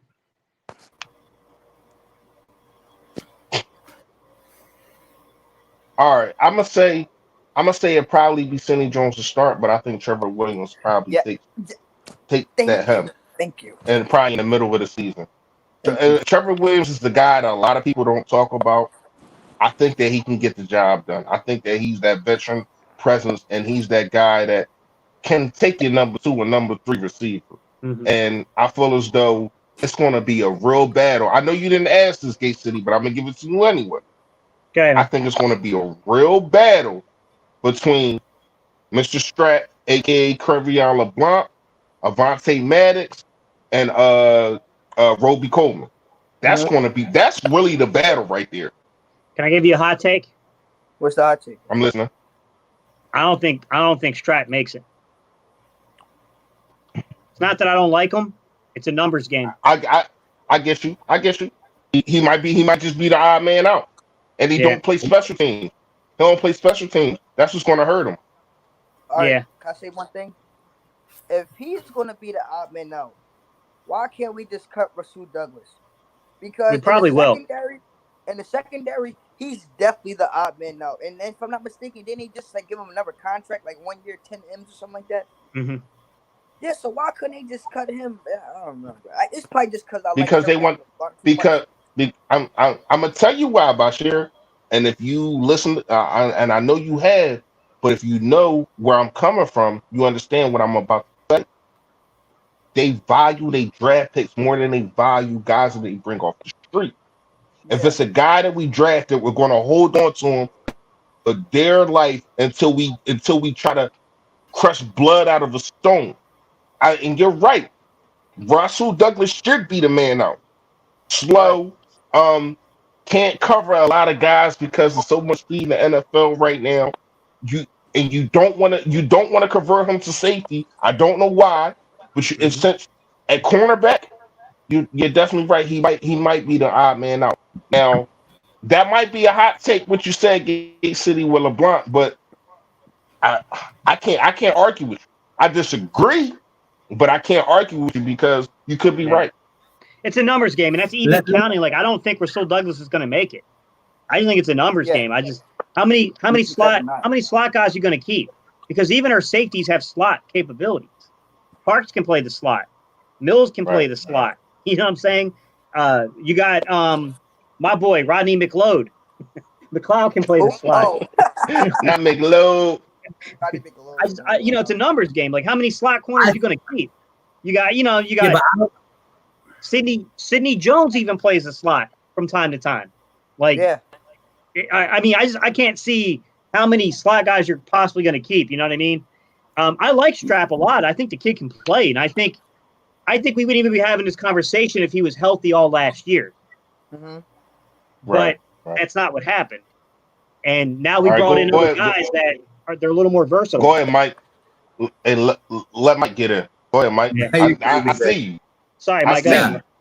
No, you're perfectly fine. I just want to say that I think it's more along the lines of if Sidney Jones and or Trevor Williams can get that outside job. If somebody like Maddox eventually beats them out and gets that job, then you're gonna probably have a guy like if Trevor Williams don't win that job, it's because he can't get healthy. So then he probably gets off the team in general. Then you got I think Crevion LeBlanc on the hot take of him being let go, possibly just not making the team. I mean, you can say Ronnie McLeod and Jalen Mills can play the slot, but we never really we need safety. So if they're playing in the slot, who's playing in the safety position? So I don't think they're going to be used there. And even Jalen Mills is a guy I think he's going to bounce from safety to corner, but outside. But I do believe Vontae Maddox can play the slot. Will Parks can play the slot. Not just play it, but that's what they were drafted for. Avonte Maddox was drafted to be the slot corner. Will Parks was brought in because he can play slot and safety. And Nikel Roby-Coleman was brought in because he's a sole slot corner, a.k.a. the slot god. He calls himself that. You know what I mean? Yeah. So, Sidney Jones. Hey, Greg. Go ahead. They really drafted Sidney Jones to be outside. They brought Trevor Williams in to be outside. They had Jalen Mills for every year to be outside. So I think if Avonte Maddox ends up winning this outside job, then Crevion stays Let me ask you a automatically. But if you carry Slay,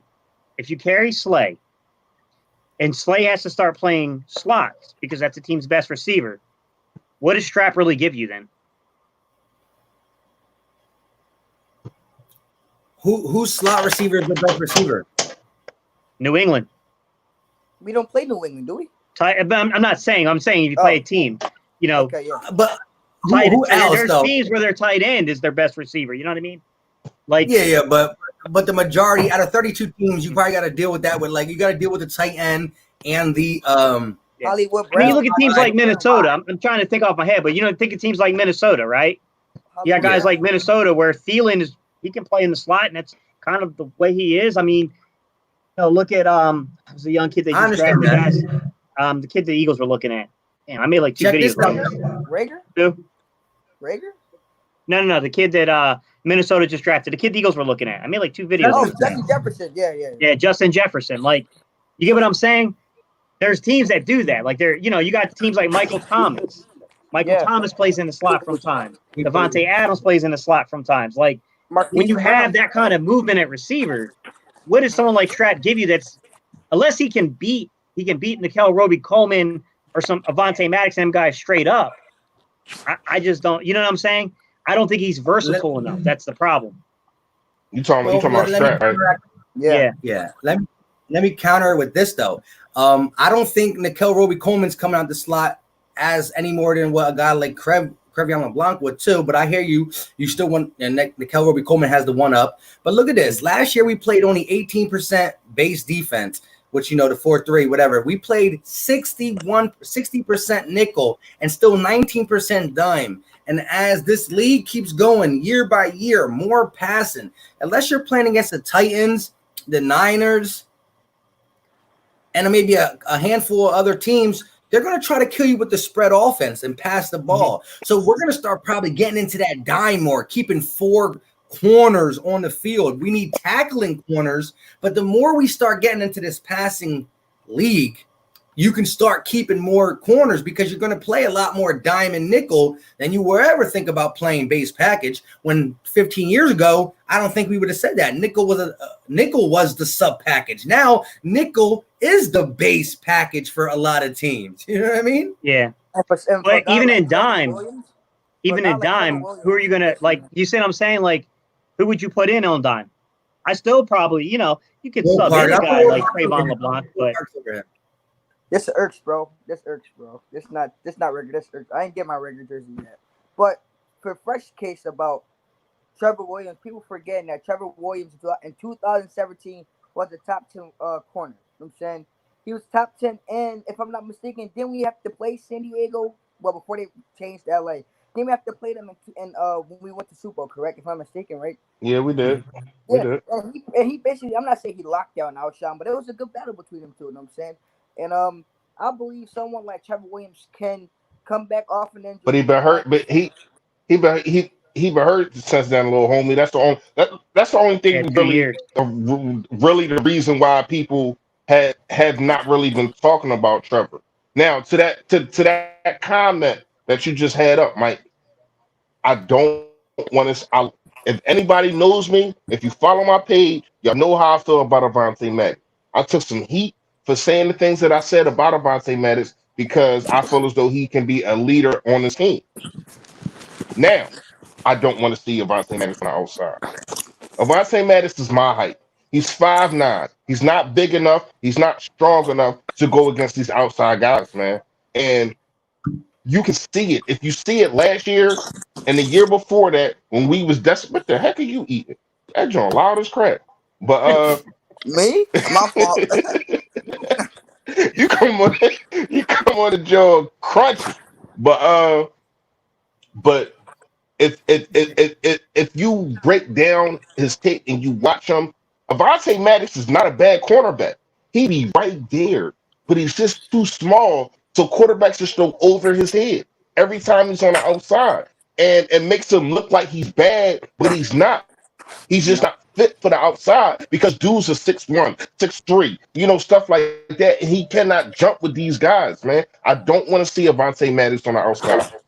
Same thing about Darby. Remember, Darby can't hop point the ball. You know what I'm saying? It's like he be right there and just can't snag it out there for some unknown reason. It's probably because he was too small. So He couldn't Mhm. he couldn't track the ball though. Darby couldn't track the ball. That's kind of different. Like Avante Maddox can actually track the ball. It's been plays Darby. The ball is coming. And his head is still turned to the receiver, and he can, or he gets he gets a pass interference call because he's panicking. You know what I mean? Avante Maddox is not is I feel as though is a better cornerback than Mr. Barbecue Chicken. I don't call him Ronald Darby. Mr. Barbecue Chicken. Wow. Yeah, I don't call him Hey, Ronald Darby. Deep City. Yo, But yeah, like as I'm thinking about it myself, Crevion LeBlanc could find himself in tight up in a situation. Now that I'm going over everything, it's a good take, and I do not believe it's like out of the realm of possibility. So thinking about it a little bit more, I come around to it. I think he played well in his times that we asked him to play in the slot. I mean, he had a big pick against Drew Brees in that 2 years ago. He played great down the stretch when we put him in after getting healthy. But yeah, man, going out and getting two guys in Nickell Robey-Coleman and Will Parks, who, like you said, in a dime package, I'll probably put Will Parks on the field before Crev, maybe, especially if it's a team that's spreading out a tight end, because Will Parks got more girth to him. But yeah, So, and who would be your four corners in the dime? Name them. Who would be your four corners in dime? saying that Trevor Williams actually becomes that guy outside, I would say then you can get Slay, Williams, Nickell Robey-Coleman, and Maddox or Jones or Parks. Wait, hold on. I would say. So again, that's why Sorry, I guys, believe go in. ahead. No, you got it. For sure, go ahead, man. I don't know formation, so y'all have to break it down for me, man. Like, So bro. dime. So okay. So when you go nickel, you got 5 defensive backs on the field. Right. Depending on if you're in big nickel, it's going to be 3 safeties in that 5. Okay. But if you go regular nickel, it's just 5 defensive backs. Generally speaking, you're going to have your nickel cornerback in the game with those 2 outside cornerbacks. If you go dime, now you're going to 6 defensive backs. All right. No clue why the hell they call it dime. I guess because of the way they drop it underneath. Maybe I don't know. I have no clue why they call it that. But 6 defensive backs. 4, generally speaking, 4 of them will be corners. 2 will be a safety. Although we got a lot of guys that play safety that could easily play corner. So if the question Right. was what 4 corners would be on the field at the same time, I would say Slay, Trevor Williams, like you said, Nickel Roby-Coleman, and I'm not counting them out, so I'll put Strap right there. What about you, Fred? Over Park, Jones, and Maddox. So you're putting Park. You're putting. Oh no, I wouldn't do that. So probably just Sidney Jones then. What about you, Fred? Fresh. See, to me, Will Parks is a safety. I mean, can he play the slot? Yes. Can he do Great on a lot Tyreek of Hill. different things? Gabe City pointed that out Yeah, bro. He Say. shut Huh? down Tyreek Hill. Who did? in the slot. Park. Yeah. He Yeah, shut yeah, him down. Oh No, wow! you talking about when he played for Denver, right? When he Yeah. played for Denver, yeah. I didn't know that. I did hear about that. Big play Slay, obviously. If healthy, Trevor Williams, Avonte Maddox, and I might have to go with Roby Coleman, man. I think they are our 4 best corners. Now we want to talk about integral parts and safeties and all that. That's a different story. Yeah. But we're talking about flat out corners. They're our best 4. All right. All right, So now I'm gonna do City. this just to mess with Vic 3. I'm gonna take Darius Slay out. I just know that would get a rise out of Vic 3 though. Obviously Slay would be in. I'm gonna go and say that Sidney Jones will probably be the other corner because of the versatility. He can play inside, he can play outside. So I'll take those 2. Roby Coleman, Avonte Maddox. I think those are your 4 probably naturally best cover cornerbacks. I need to see more out of Williams before I project him anywhere. He's got to show me he's I'm healthy. saying Trevor Williams. I said if healthy. That's why I Yeah. said if healthy. Like, you know what I'm I mean? Go ahead. I'm Go ahead, not Mike. trying Well, to no, backtrack. again, because we can't predict the health of a guy who's really had problems staying healthy. If we're gonna go that way, which we might as well, because he didn't even get a contract yet. It was a future contract, and I don't even know what else got put into it. So let's go with Trevor Williams not being here. He can make a surprise appearance throughout the season. That would be good. But let's say then. So then you got Slay Jones, because Avonte Maddox is only getting the job on the outside if Sidney Jones really falls on his face. Because again, they drafted Maddox to play in the slot. So you got Slay and Jones, Nickel Roby-Coleman, and now you have for that last spot when we play dime, either Maddox, Parks, or Crevion. I don't see Crevion beating either of these 2 when it comes to that. I think they'll put Maddox on the field too, as Philly Fresh says, love their draftees first. And the fact that Will Parks, I just think he's going to show a lot in the versatility. And especially when teams go that big, that 4 wide receivers deep, their second slot guy is really not a slot guy. So it might be another bigger guy. And I think Will Parks can match up against bigger bodies better. That's why he plays against, like in my Will Parks video, it was him playing against the tight end for the Raiders. What's his name? Warren or Warland or Something like that. What's Something the like that, Gacy, you know the tight end for the Raiders? Damn, I know Warlow? exactly Is what it you're talking Warlow? about. Is it Might be Warlow? Warlow. Might be Warlow. He's good. It's Warren Yeah, or I think it's something. Warlow. Yeah, he's really good. Yeah. Yeah, Yeah, he's he's good. upcoming. But I seen Will Parks play great defense on their tight end, so I can see that. So listen, I love Strapping what he was able to do.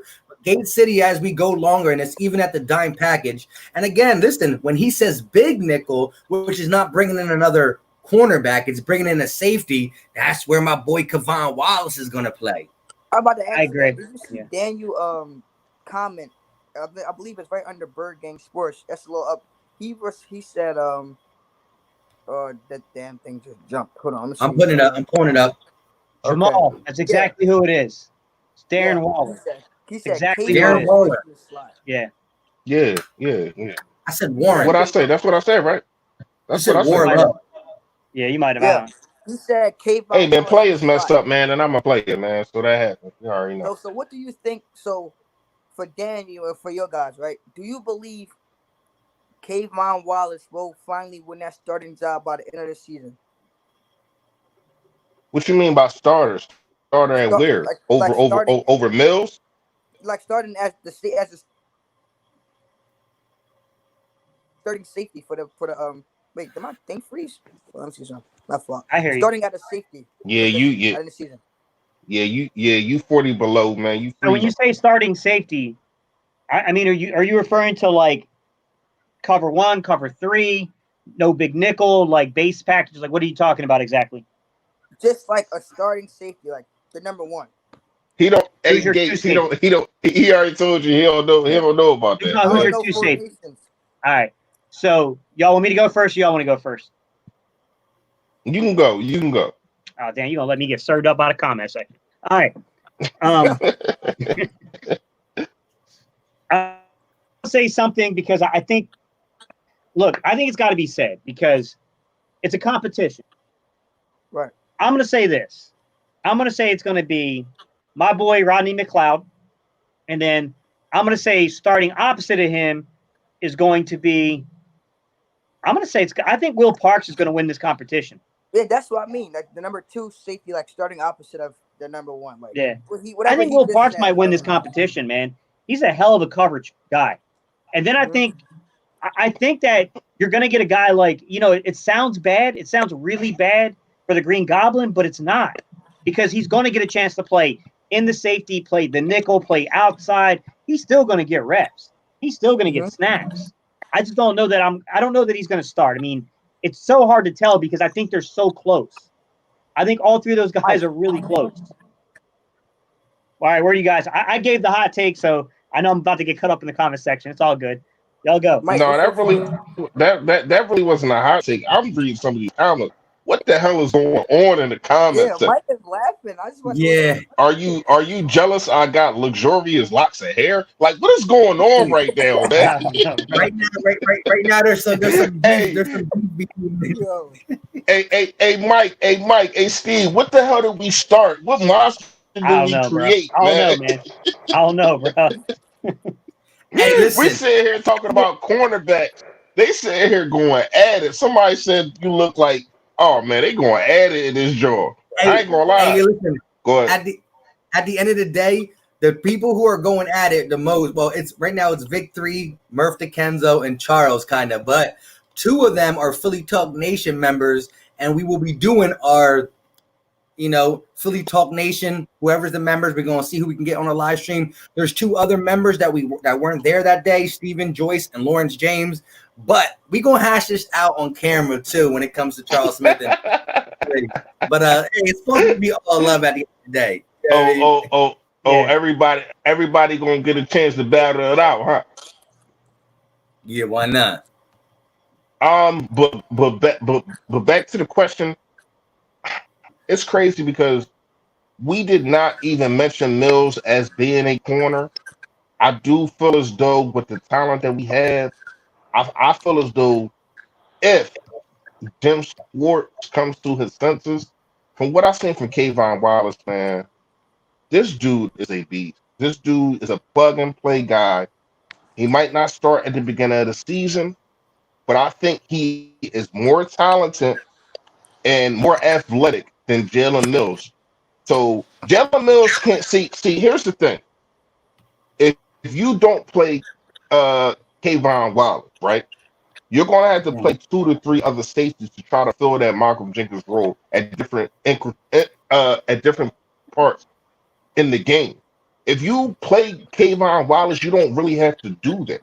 I think he can be that guy. I'm not saying he's going to be that guy for no rip, but the way that he played at Clemson, he can be that guy that Malcolm Jenkins is, man. Mm-hmm. and I could say this about if like the whole Jalen Mills thing came out, I could say wasn't like right before free agency they was like the Philadelphia Eagles are open to having him back at his natural position or something like that. The thing about that is Jalen Mills to me he can be a good safety, yes, but with the talent we got now at the safety position, his best option to get the most reps could be the outside corner because that's what he played before we got Darius Slay. You know, what I'm saying he was the number two. So Mhm. I believe if you want to get the most reps, it would be cornerback number 2. But I mean, we could see what he could do at safety. Just me personally, I don't believe he's going to win the job over Parks or Wallace. So you never know.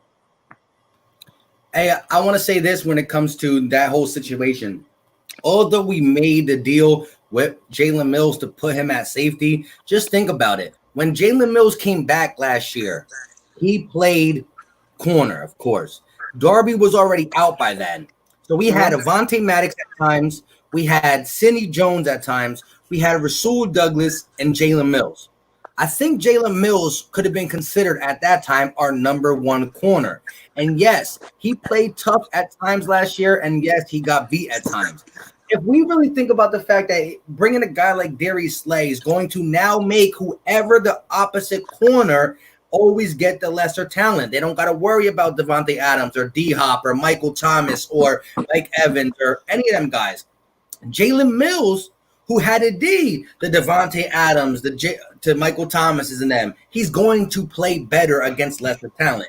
With that being said, when we drafted Kevon Wallace, the 3 or 4 days after when I made my video, I said in that video, prior to him coming out and showing the dog in him with the tattoo, all the tweets, just really just feeling the love and the energy of Philadelphia. I said, this guy is a guy who loves to play in the box, close to the line of scrimmage, got to work on his man coverage a little bit. I said from day 1, he won't start. But by week 2, week 3, this guy is going to be in the sub package called the big nickel, which brings in an extra safety. And for everybody who's really crying about how bad our linebackers are, I know they're bad. But I think the average Eagles defense is only going to keep 2 linebackers on the field, maybe TJ Edwards, and I'm not sure who that other linebacker is going to be. But Kevon Wallace, Will Parks, these are guys who are going to play that big nickel sub package that we play often and be on the field. And you can trust a guy like Kevon Wallace to D the running back or the tight end or blitz the passer or stop the run. As a linebacker, he's not a linebacker, but when he's in that position, just call him a linebacker. I mean, when you say, this is my take on the linebacker position. You know what I'm saying? We all know the linebacker position is an area the Philadelphia Eagles need to fill because it's a void for us. I don't believe they're that bad, like how everyone making out to be. People make us seem like they're scrubs. I don't believe they're that bad. I believe they're fast, and that the speed of the game is how the speed of the game is today. You need fast linebackers. Look at Lamar Jackson. He just ran for 1,000 yards. You know what I'm saying? And you got guys who run 4.4s and 4.51s. If I'm not mistaken, didn't CeeDee Lamb run at the combine? So you got guys who run wide receiver speed. I believe our linebacker core is that fast that regardless of the position, regardless of them not being big names, they still could actually be that good.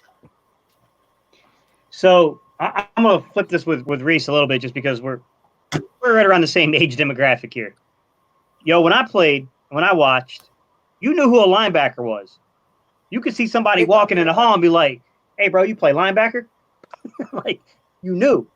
Yeah. The linebacker position was valued differently. It was played differently. I don't know what to think about our linebackers because this transition to the spread offenses and this new age linebacking position, I don't know what to think about it. I just, you know what I mean? What about you, Reese? I mean, I'm still waiting for Trotter to come through the door. It's all about hybrids. So we guys that's fast that can cover but still can stick their nose in and get a tackle. You know what I mean? The big linebacker, the actual prototype linebacker diminished once the fullback position diminished. You know what I mean? It seems like teams have no reason to have that big stocky guy in the middle if we got running back that's running 4.4s and can cut you up. And it seemed like every running back is a Barry Sanders type man. We don't have too many thumpers. We don't have the Adrian Petersons of the world. We don't have the big busters. We don't have them kind of guys. We don't have fullbacks. So now That's it. we're trying to have integral parts to stopping the run game by having speed all over the field. So the big guy right now is becoming either a defensive end or a D tackle. They're not being linebackers anymore. Yeah, it's Yo, Fresh, you said you play running back in what like grade school? Like was it middle school, high school, elementary? Was it? I played linebacker. I played linebacker and running back, like Pee Wee level and all that. I played running back in high school. I was supposed to go to Penn State, but Right. something Something happened, happened, right? man. And So yeah, so I have to say so about this. In high school, you said you 5'9". How tall were you like back in the day? Was it like five around the same height? no, I was five. I was like 5'5", 5'6" in yeah. high school. All right. So you knew Yeah, who a linebacker was because how big he was, correct? I mean it's high school, so them guys they wasn't as you know what I mean. Like Yeah, they we wasn't talking that big. about NFL, we talking about NFL. NFL Oh, linebackers. You talking about hmm you talking about big guys. You know what I mean? right. Like Yeah. if you look at if you look at dudes like I want to say like Hugh and dudes like that. I understand like he played outside and all that, but you look at the linebackers that we had in the Super Bowl and the NFC Championship runs that we had back in the day. You look at a dude like Seth Joyner. You know Yes, how Seth Jordan. big Yeah, Seth Joyner is.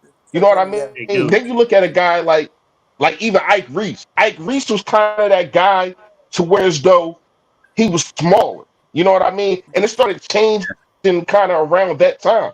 But like I said, you look at dudes who was the other guy on the side of Jonah? I can't remember his name right now. The other linebacker. Gates, I, Oh, I oh, I I oh, know you oh, gonna remember. Hold oh. on, hold on.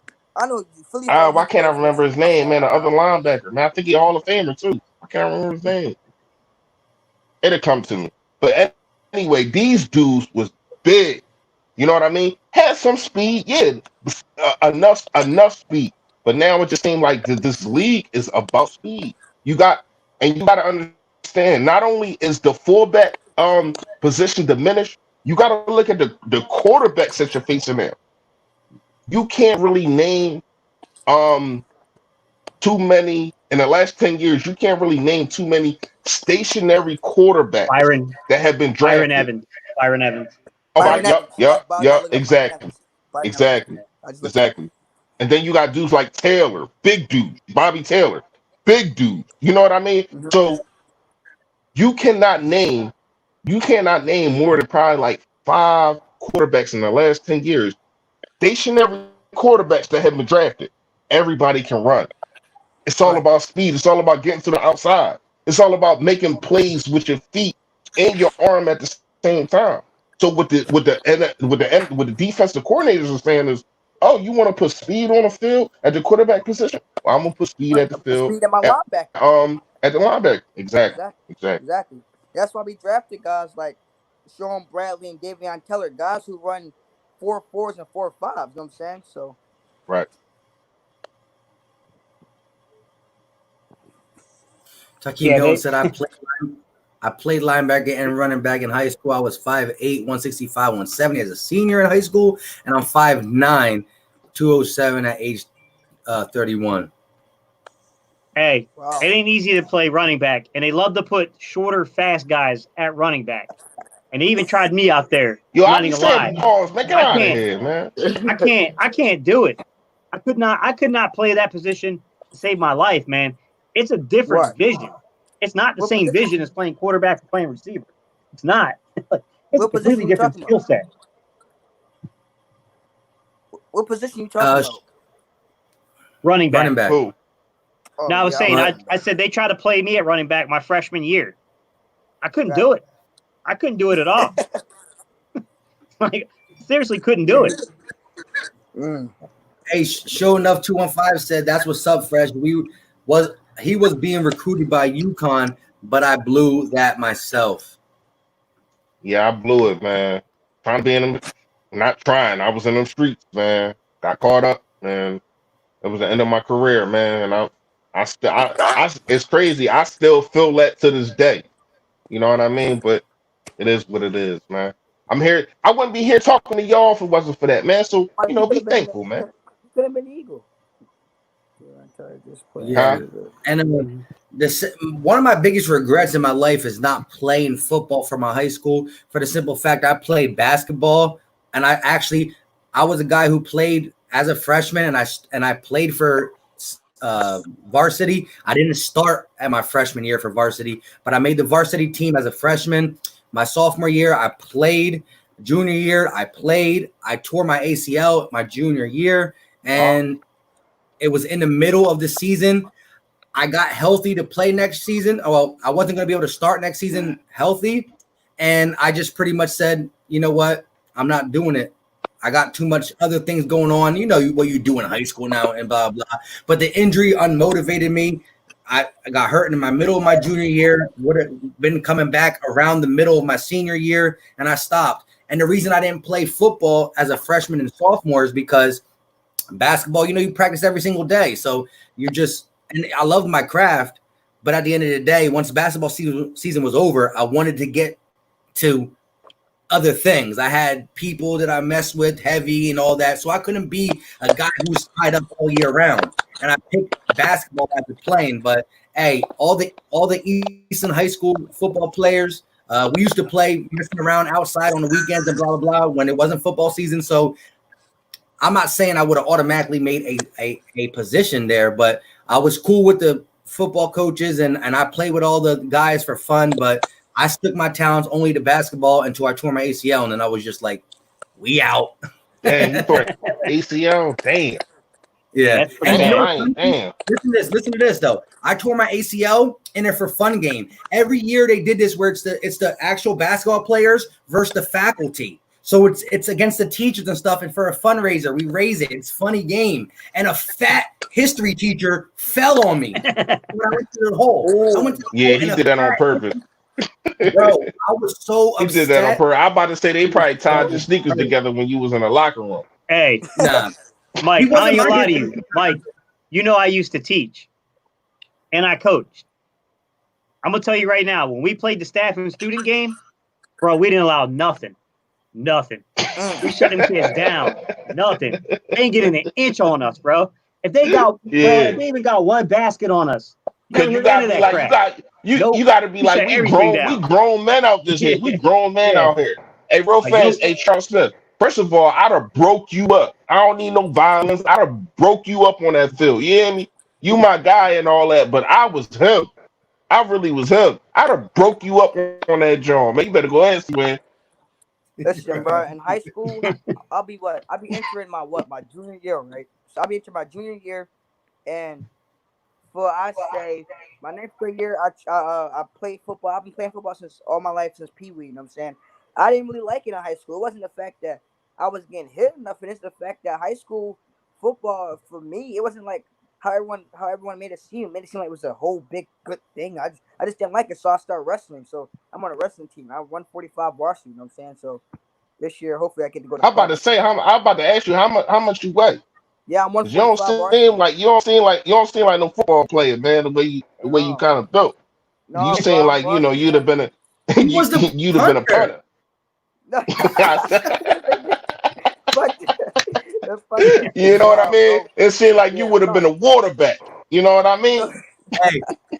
Hey, Ray Finkel. I just watched Pet Detective with my kids today before we got on here. The first one, Ray Finkel. Ray Finkel. I'm 6'2". Yeah. Wow. Hey, you know the funny thing is, in that movie Pet Detective, when he's trying to find a dolphin, the Super Bowl that the Miami Dolphins are playing in is against the Eagles. Yeah, they just got some fake Super Bowl for the movie. Oh yeah. It definitely was. That's great. Yo, I ain't watched that movie in years, man. Yeah, that's a long crazy. time ago. When Dan Marino was still in. It'd be on HBO like every I watched it with my 4-year-old today. Yeah. Hey, sure enough, we're in the country, because I know like out Texas, and you want to talk about Eagles fans out Texas, Alabama, places like that. Yo, high school games is as big as Yeah, NFL yeah. games, NFL man. games, Like yeah. they come, Yeah. they come. Yo, when I used to watch the movies and all that kind of stuff, like Friday Night Lights, I used to be like, no. But when I actually seen it with my own 2 eyes, oh, they don't play about their high school football, man, at all, yo. Same with Yeah. college, man. Like especially in Georgia, like that rivalry stuff is real, bro. Like for real. Yeah, yeah, yeah. Hey, Eagle season, get out of here, man. Come on, man. He said I'm 5'5", Come on, lock up man. Alshon. Nah. I'll Come trip on, to Wow, that. he has a I'll list. lock him up. That's the I options tell you right where there. you won't lock him up at is in the red zone. Yeah. I tell you that. Exactly. He's just Yeah, gonna that's stand there like this. Well, hey, Fresh. He gonna stand there like this. He gonna get mauled. He gonna get mauled every play. Yeah. Yeah. Wait, how tall is No, Alshon you Jeffrey? know what He's the- like what? He's like 6'2". He's Oh big. wow. Yeah. They like that out Montgomery County? I ain't know that. I thought you meant like the country, like you know what I mean. But damn, they like that out Montgomery County.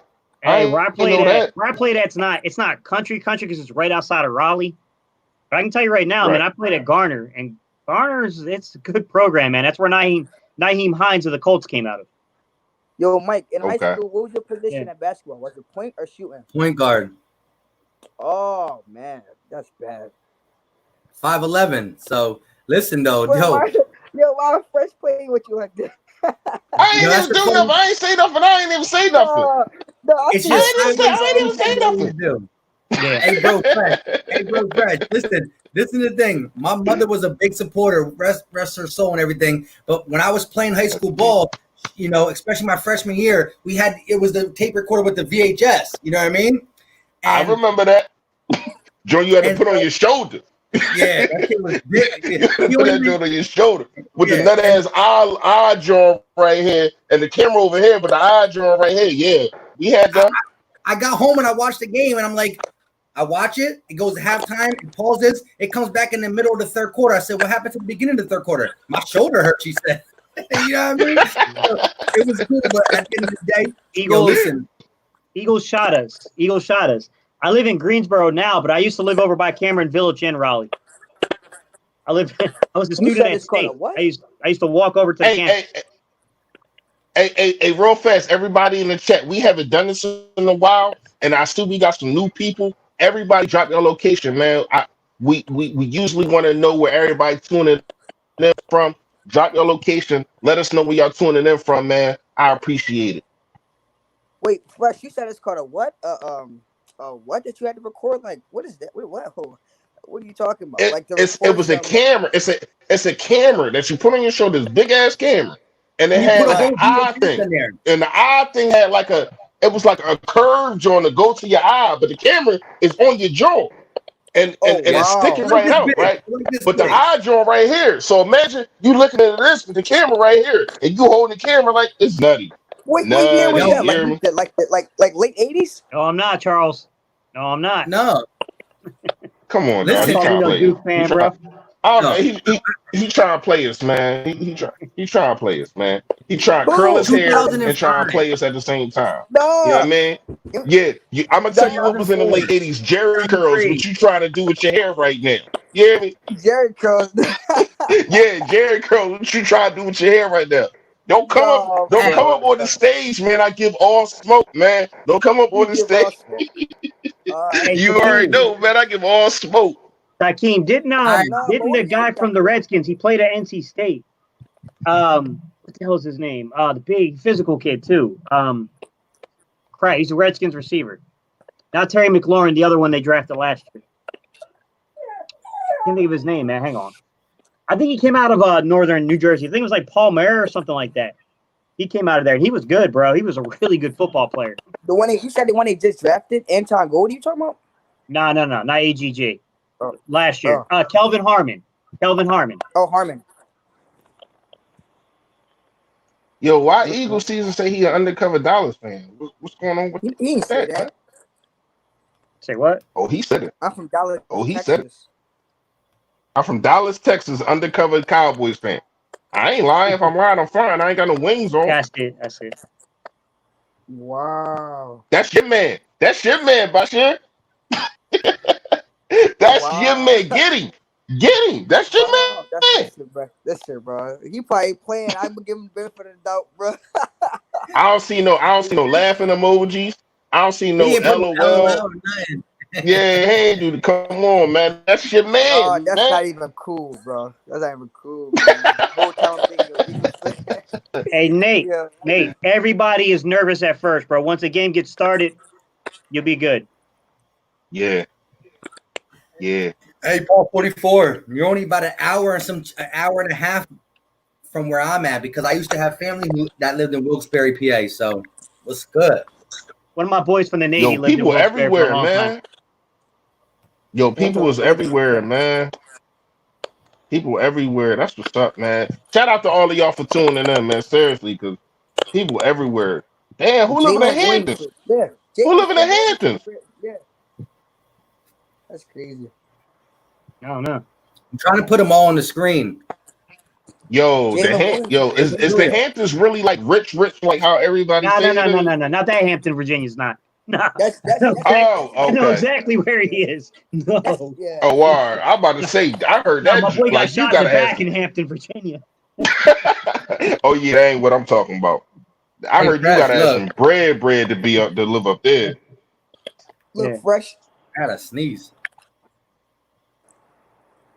Look What? fresh. He playing. I told you he just played with you. Charles said he's from the Netherlands. Nah, man. You can't play with a player like that. You hear me? Hey, and real quick to go back about that camcorder, like I said, 2003, 4, From the 5, and stuff like Netherlands. that. Here's the thing, though. I think in 2003, 4, 5, the new video recorders or camcorders were out there. But again, I come from we were broke, and so by being broke, with the one we bought, it was old. And they did upgrade around that 2003, 4, 5 time. They started upgrading to the ones where you put the little disc in and stuff like that. But again, broke. She's gonna hold on to it until it breaks. And so my whole thing is with all the moving, because my mother passed when I was 19. So getting my sister and my brother settled, and I had to bounce around a bunch of places with my homies and get my own crib because I wasn't ready to support myself. I lost all them VHSs, but I would love you to see me play, bro. I was nice, and I still got it. So if I ever come to Eagles game, I'm going to stop out and play some ball, my guy. You cook me, Mike. You cook me. I let the game do the talk. Eagles season was kid. All right. I feel that. I was talking to Philly Fresh too, though. So you know what I mean. We get some ball playing there when I go to the league this year. Hey man, I told y'all can record me. Y'all can record me while I dunk. Because I can dunk. I understand a lot of people was trying to act like I can't. Yes, I can. I haven't done it in a while, so I can dunk. Man. Why wouldn't I be able to dunk? I'm really athletic, man. You know what I mean? Like really athletic. Like I never had a major injury. I just it was just a gunshot wound. You know what I mean? Oh, but okay. being as What though you doing in Newport that News, happened. Charles? What you doing in Newport News, Charles? I spent time there too, man. I lived in an apartment when I was in the shipyards in Newport News. I used to live right off of Warwick. Where that's in Virginia? Listen, Yeah, it's in Virginia. So real quick, That's what the cigarette's named after, right? Might be. I have no clue. You No, talking Newport? Yeah, I don't know. Yeah, that's what I was. Yeah. That's what I was told. I don't know. So BLSG said I'm 5'11" and I'm a really good quarterback. And Nate Satterfield said he said my coach wants me to start outside safety, but I'm only 5'7". But these receivers here are like 6 foot. These dudes are huge. I played safety too. Where you? Wait, where you play at, Nate?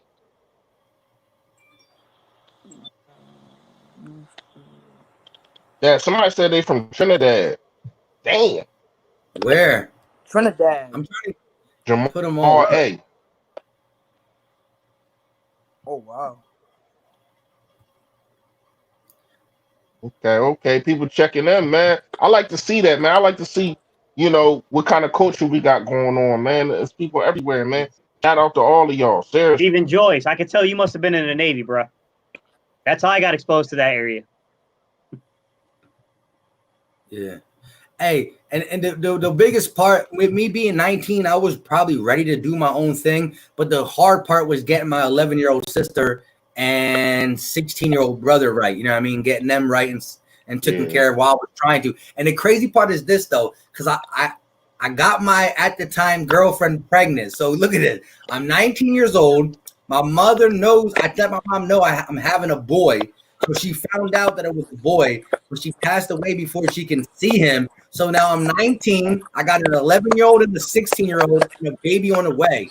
I'm like, Les, what? But we figured it out. We all good. 10, years later, I was 19. I'm 29. It's 10 years to this day. And actually, June 10th was the passing, so it just passed. So, but at the end of the day, it all figured it out. That's it. You only 29? Yeah. Oh wow. Life hit me heavy. He the pup of the group. Well, other than when you up here, but yeah, he the pup of the group, man. Yeah. You know what I mean? Reese, just tell you this. Tell them how old we were. I didn't grow up with a lot of money, but I do remember when I was in it must have been like, I don't know, like 9th grade, maybe 8th, 9th grade. I remember going with my parents to go get our first like computer for the house. Like that was like an adventure, like a whole day shit. Like you went and got dinner that night, like go pick the damn computer out, like for real. Like that's the kind of magnitude that shit used to be. Oh wow. Hey, to tell you the truth, Bashir, I'm 37, yo. I'm 37, man. I'm 3 years. Yeah, wow. Yeah, I'm 3 years away from 40, man. Like this. What's that? 83. I feel a look good though. That's all that counts, man. I feel like I'm 25, man. You know what I mean? That's all that really counts, man. Right. Yeah, age ain't nothing but a number. But yeah, so hey, yo, what's 804? What's 804? Anybody know what that is? All right, Big Moose. I hear you, bro. 804. I don't know what it is. There too on the hike. Hey, Philly also, let me know what that is. I don't know what I said. It was bad news. Who from bad? Somebody said Newport News. It's bad news. Oh, okay. Yeah. Okay. You got to keep your head on a swivel in that area, bro. Hey, Charles Smith, stop commenting. Just stop commenting. All right.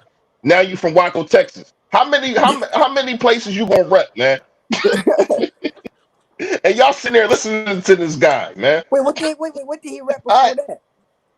He rep Virginia, Newport. He was just spitting out anything he can, man. Yeah. Why you say Waco, Texas at that, bro? I'm old enough to know that reference, bro.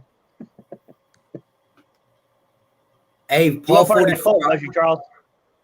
But hey, you know, it's making sense though, because Charles is a Duke fan. He's from Waco.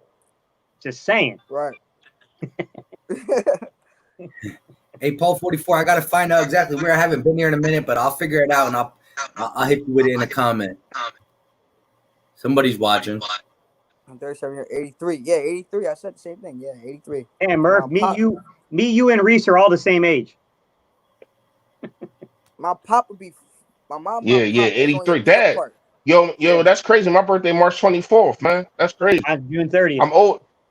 I'm older than you. Yeah, you got me by a few months. Yeah, I got home by like 7 days. He said 804 is Richmond, VA area, Eastern Central VA. Hey, Eagle season. I ran away. Yo, this boy was crazy. He probably sitting back. He probably sitting back, taking a couple back, and just bidding. You know what? No. Yeah, I'm dead. But yeah, he know what's coming. It's all love. Appreciate, the crazy thing is great when you see Eagle fans all across everywhere, across the states, all that good stuff. You got people in Texas who rock the Eagles hard, Virginia, Baltimore. You got the Philly natives who just stay there and got it 100%. But I love the fact that the Eagles are a well-rounded team when it comes to I just want to see what you be doing while you sitting here Why you sitting here just telling lies, man? 37, guys. You moving. 37. This is your man right here, man. Yeah, Charles. Yo,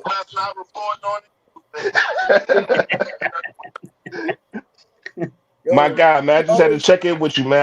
I call you after the check. All right, bro. he Hey. always called me the rookie of the year. That gonna be had me cracking up, dog. Yeah. Rookie of the year. Yo, at the end of the day, so Gay said, you want to say how old you are again for DP? I'll be 37 at the end of this month, guys. June 30th. But yeah, Charles Smith. Hey, like I Oh, said, so wait, what we doing? What we doing? What day is that? what day? Oh, June 30th? I don't even know what day it is. Hang on. bro. 30th. I think it's a Tuesday, isn't Is it? it a Saturday? That's a Tuesday, bro. Mm-hmm. It's like a Tuesday. Hold on. Getting up on a Tuesday. Hey, everybody in the chat, man. I know we kind of drifted off, but 85. throw some questions out there. Let us know, what y'all want to know about the Eagles, man. Any questions I want to know, and we'll go around the table and we'll answer that, Joe. So, let us know what y'all want to know. Well, he wants the Blue Hens, David Bradley. I'm actually from Newcastle, Delaware. Hey, hold up. Coconut 73 said y'all young bulls. So what age you rocking? Where you at?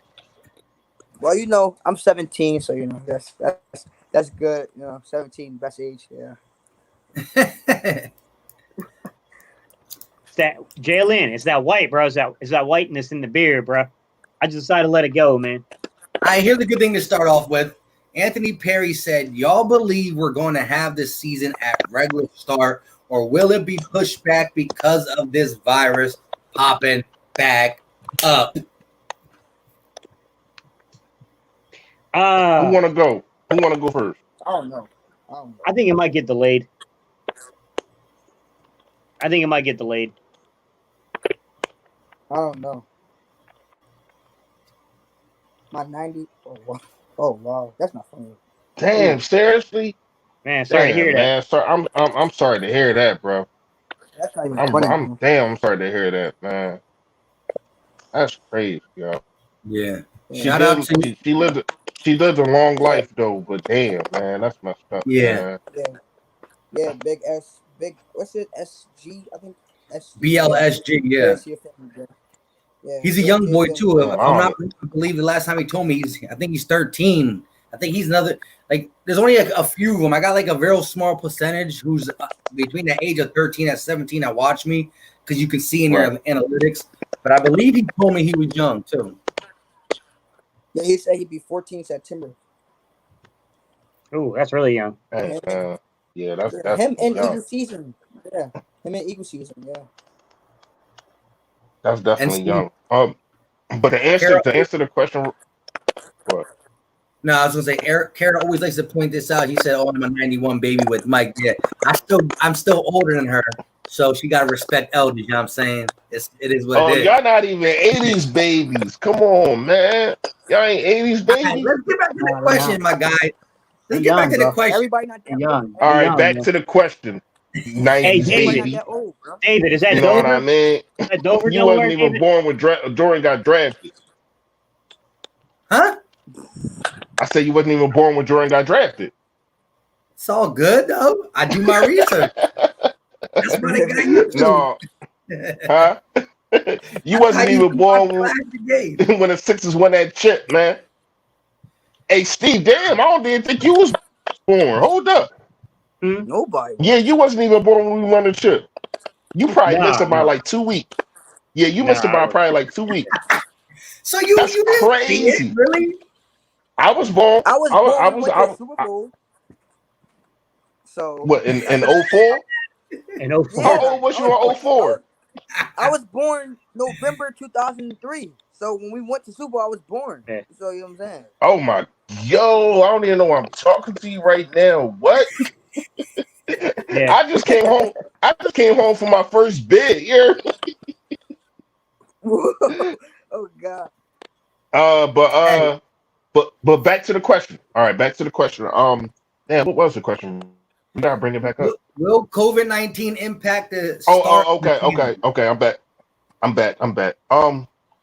Man, it's hard to predict, but the way it's looking right now, hell no.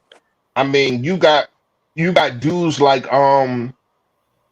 the the LA Rams coach speaking out and saying like you want us to be 6 feet, but then how are we going to be in a huddle? How is the linemen going to stay next to each other? Are we going to wear a mask? Like it, as much as we thought the NFL had it figured out because everything was still under schedule, you know what I mean, with the draft and all that kind of stuff.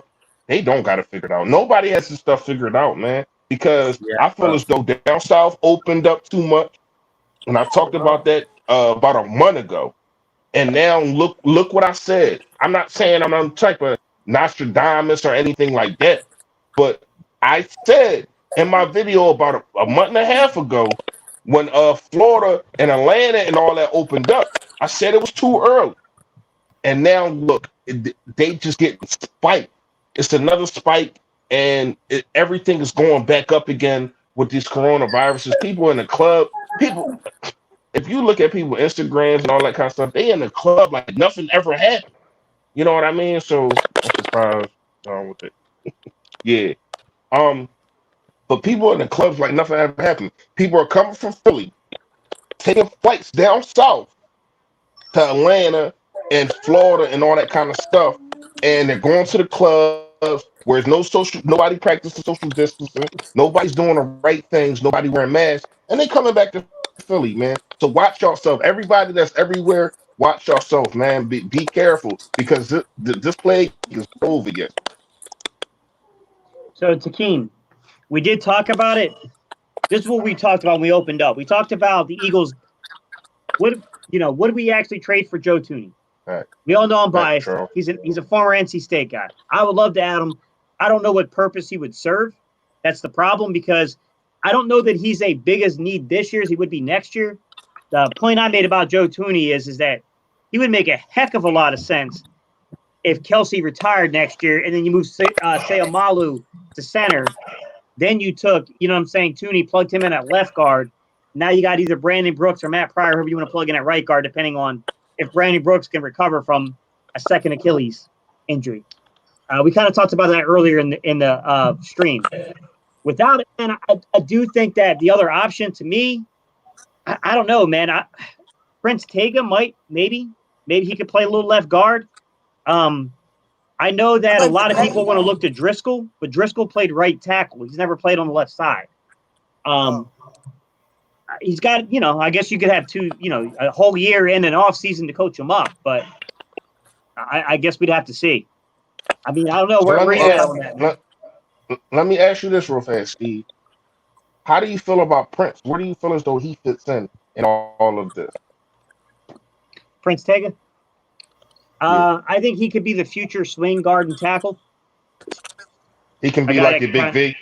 Yeah, kind of, yeah. Just sorry, I was messing with Charles with the NC State stuff. So look, it's 8:45, right? I've been doing for 2 hours. I'm going to head out, y'all. I'm going to watch the rest of y'all stream. Matter of fact, I might not even, because I might go to a party real quick, you know what I'm saying? Take a little kickback, you know what I'm We just saying? talking about social distance. What are you talking about, a party? No. It's only the maximum 10 people, but I'm going to wear my mask. Listen, bro, I got to go. I'm going to wear my mask. 73 days.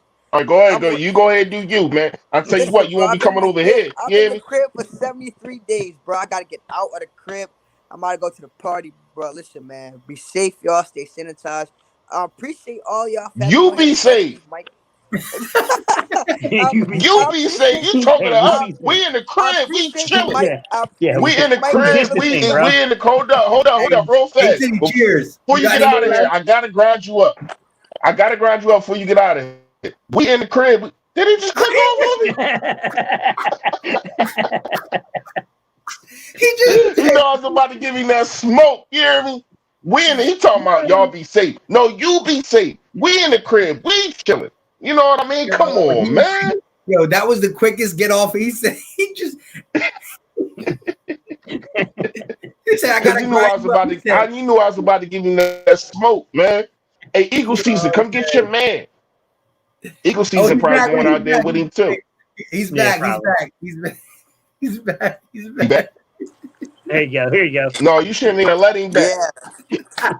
I want to hear you grab me up. I want to hear you grab me up. No, you talking about some us stay safe. We in the crib. We talking to all our folks on a live stream. We practicing social distance. You know what I mean? You talking about going to a party. As I just grinded not just 4 minutes ago, I just grinded everybody up about going down south and getting coronavirus. And look at you. Oh, for real, huh? I know, bro. I gotta do something, bro. I got to. Hey, Bashir, you doing something right now? Yeah, hey, Bashir, did your phone accidentally turn off? Yo, because it was just no. His finger was like this. He clicked the button. He was hovering. He was hovering. It just clicked off, bro. Bro, it was just so funny because you listen. He said, "I'm about to grind you up." You just said, "See ya." He said, "We out." Yo. No, but in all seriousness, man, I mean, I wouldn't go, but just be safe, youngin. Seriously, man, because there's more that you got to worry about right now than gonorrhea and chlamydia and all that. Now you got to worry about.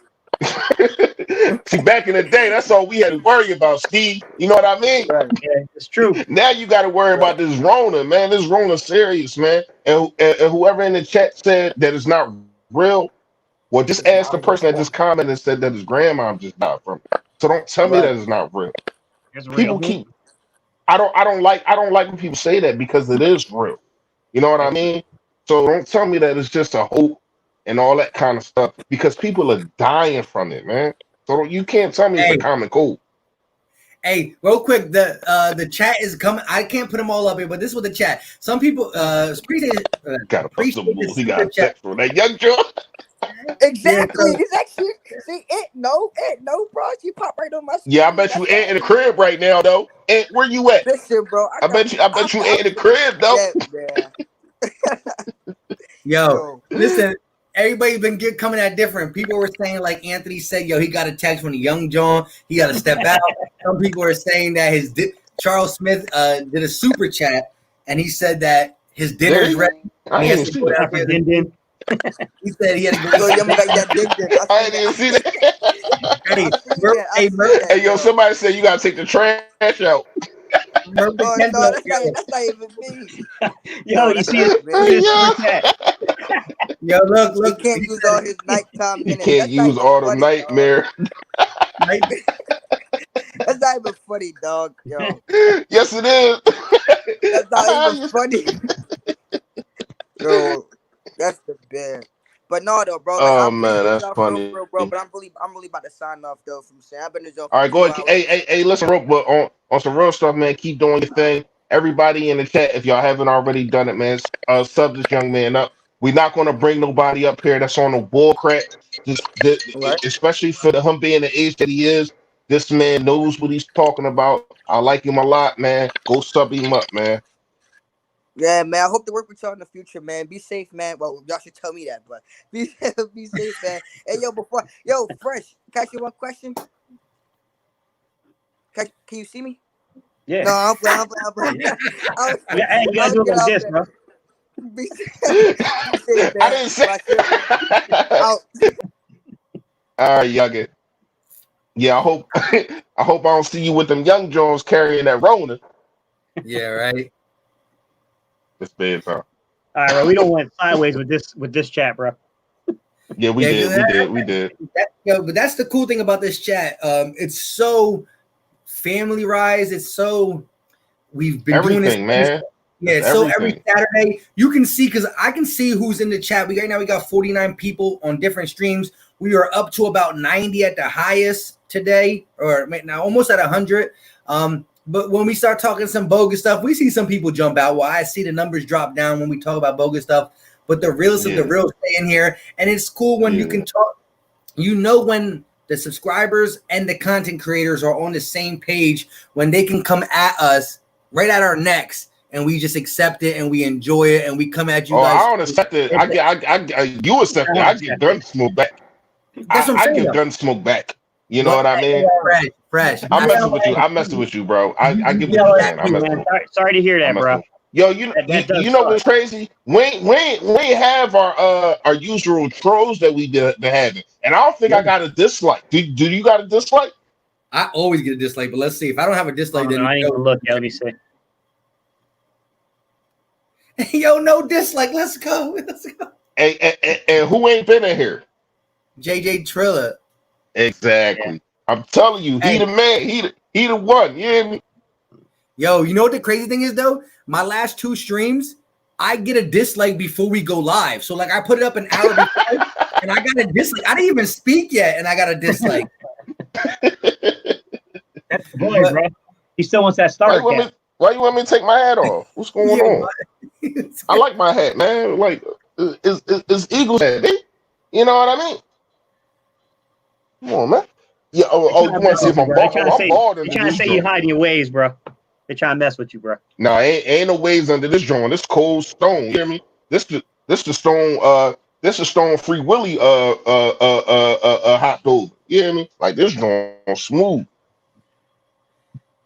Definitely. I was about to say something. But I want real fast. I think all of us did, did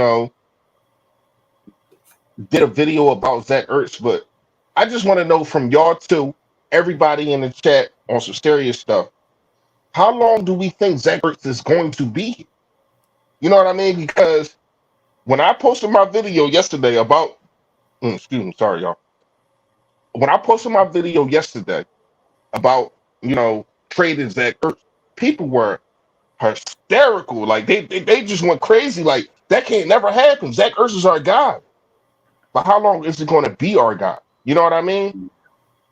So I just want to know from y'all, how long do you see him retiring as an Eagle?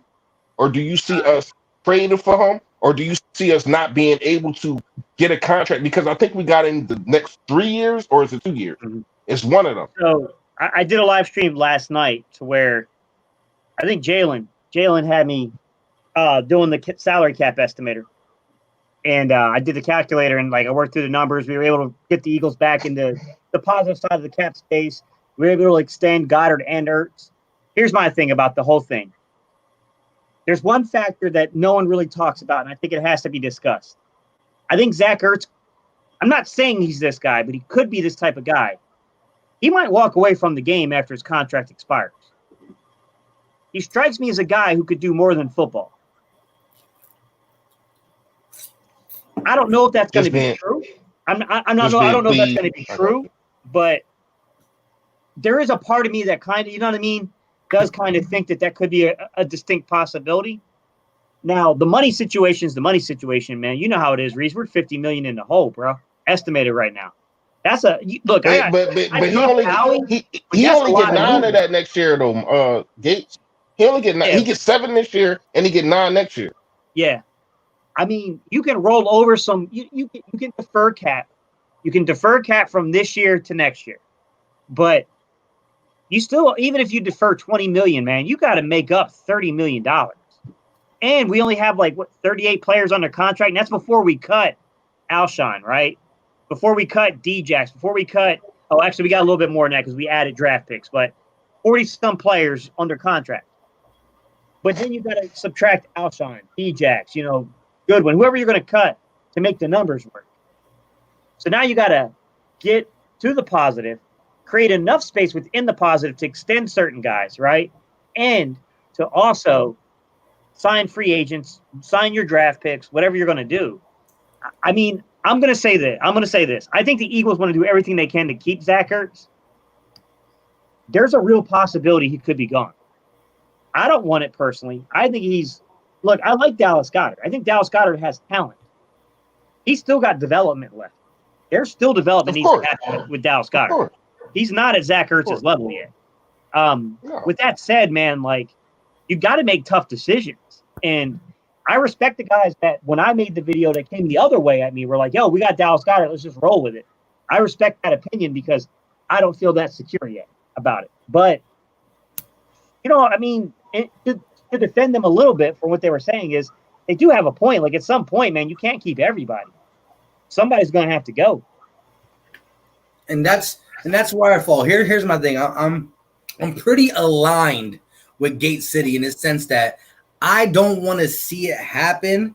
I don't think the Eagles want it to happen.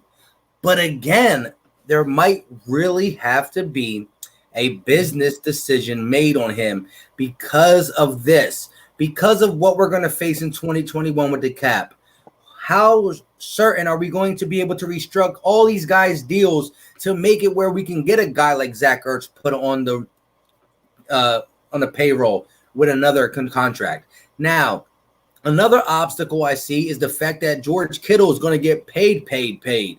Now, maybe Zach Ertz just in his head says, you know what, let him get that. I'm willing to get a nice contract with the Eagles that's not going to break the bank, not giving no super friendly discount because he is a star in the NFL. Just being a star, you can't give a decent discount. But I'm saying if he's willing to get paid the fourth highest paid tight end, the third highest paid tight end, maybe we can work that out.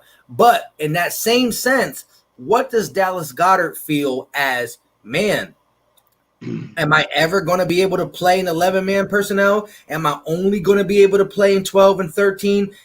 12? What is going on? And the fact is, if for some reason we give Ertz another solid 3 to 4 years, and he's good because I think he will be, but we end up losing Goddard in the sense, watching Goddard play for another team for not 4 years, not 5 years, maybe 7 to 8 more years on another team. And he's constantly getting better, and then we're really going to hurt. So it's going to hurt us that we got rid of a tight end that is going to play potentially top 10 now and maybe could get to the top 5 tight end skill set in the future. We're going to watch him do that for another team for 8 years when our guy's done in 4 years. And then we also, we're done in 4 years, watching him play for another 4 years, great, and we didn't get nothing. So it's like we lose Ertz in 4 years, which is still a presumable time, lose the guy that can be doing it for 8 years, and we just now stuck with who's our tight end. What are your thoughts, Maurice? Yeah. Let me get up to the camera. I'm kind of reverse of what you just said, Mike. I'm not scared of not signing Dallas Goedert. If we know anything about Howie Roseman, he signs his high draft pick. That's one thing that he will do. What I'm scared of is Howie holding on to a player too long. You know what I mean? I'm not saying I want Zach Ertz gone. I'm not saying that he can't produce. You know what I mean? But like you said, how is Dallas Goedert going to feel if they re-sign Zach Ertz without signing him? Because if they do sign Zach Ertz, they're going to do it before they do it with Goddard. Now, here's the thing. If you do sign Zach Ertz, an argument can be made that Howie Roseman can make is you got these other guys that's better than you. You know what I mean? I think Kelsey is around the same age. But when it's time for Zach Ertz to sign a contract, he's going to be pushing 30 years old, if not at 30 years old. You know what I mean? So you got all these younger guys that's better than you. You know, and I ain't going to say all these. It's probably like 2 or 3, and it's 2 or 3 nipping at his heels. It's like, yo, I'm right here. So you can't. I don't feel as though Zach Ertz is in a position to ever be the highest paid tight end in football right now, and he's just not. My thing is, are you going to just keep dragging on his contract until it's like, all right, are you going to sign now? Are you going to take a team-friendly deal and then we keep him around and then we don't get to see what Dallas Goedert is? We don't get to see him flourish. Because even though Selleck was here, we didn't really see Zach Ertz take off until Selleck took a lesser role. He was just that blocking tight end. You know what I mean? The first couple years under Chip Kelly, we ain't really see Zach Ertz flourish how he is now. So a guy that's above you has to take a step back for the next guy to be that guy. And I just don't want it to be too late because Dallas Goedert only got another 2 years under that rookie contract, and he's going to want to get paid. Yeah, I mean, my fear with Goddard is Goddard still has a lot to learn in route running, man. Even like I was talking to somebody yesterday about the Giants game, right? 10 targets, 4 receptions. Ertz wasn't there. Look, don't get caught up on the 4 receptions, 10 targets, because a lot of those balls were throwaways to him. He wasn't meant to catch them.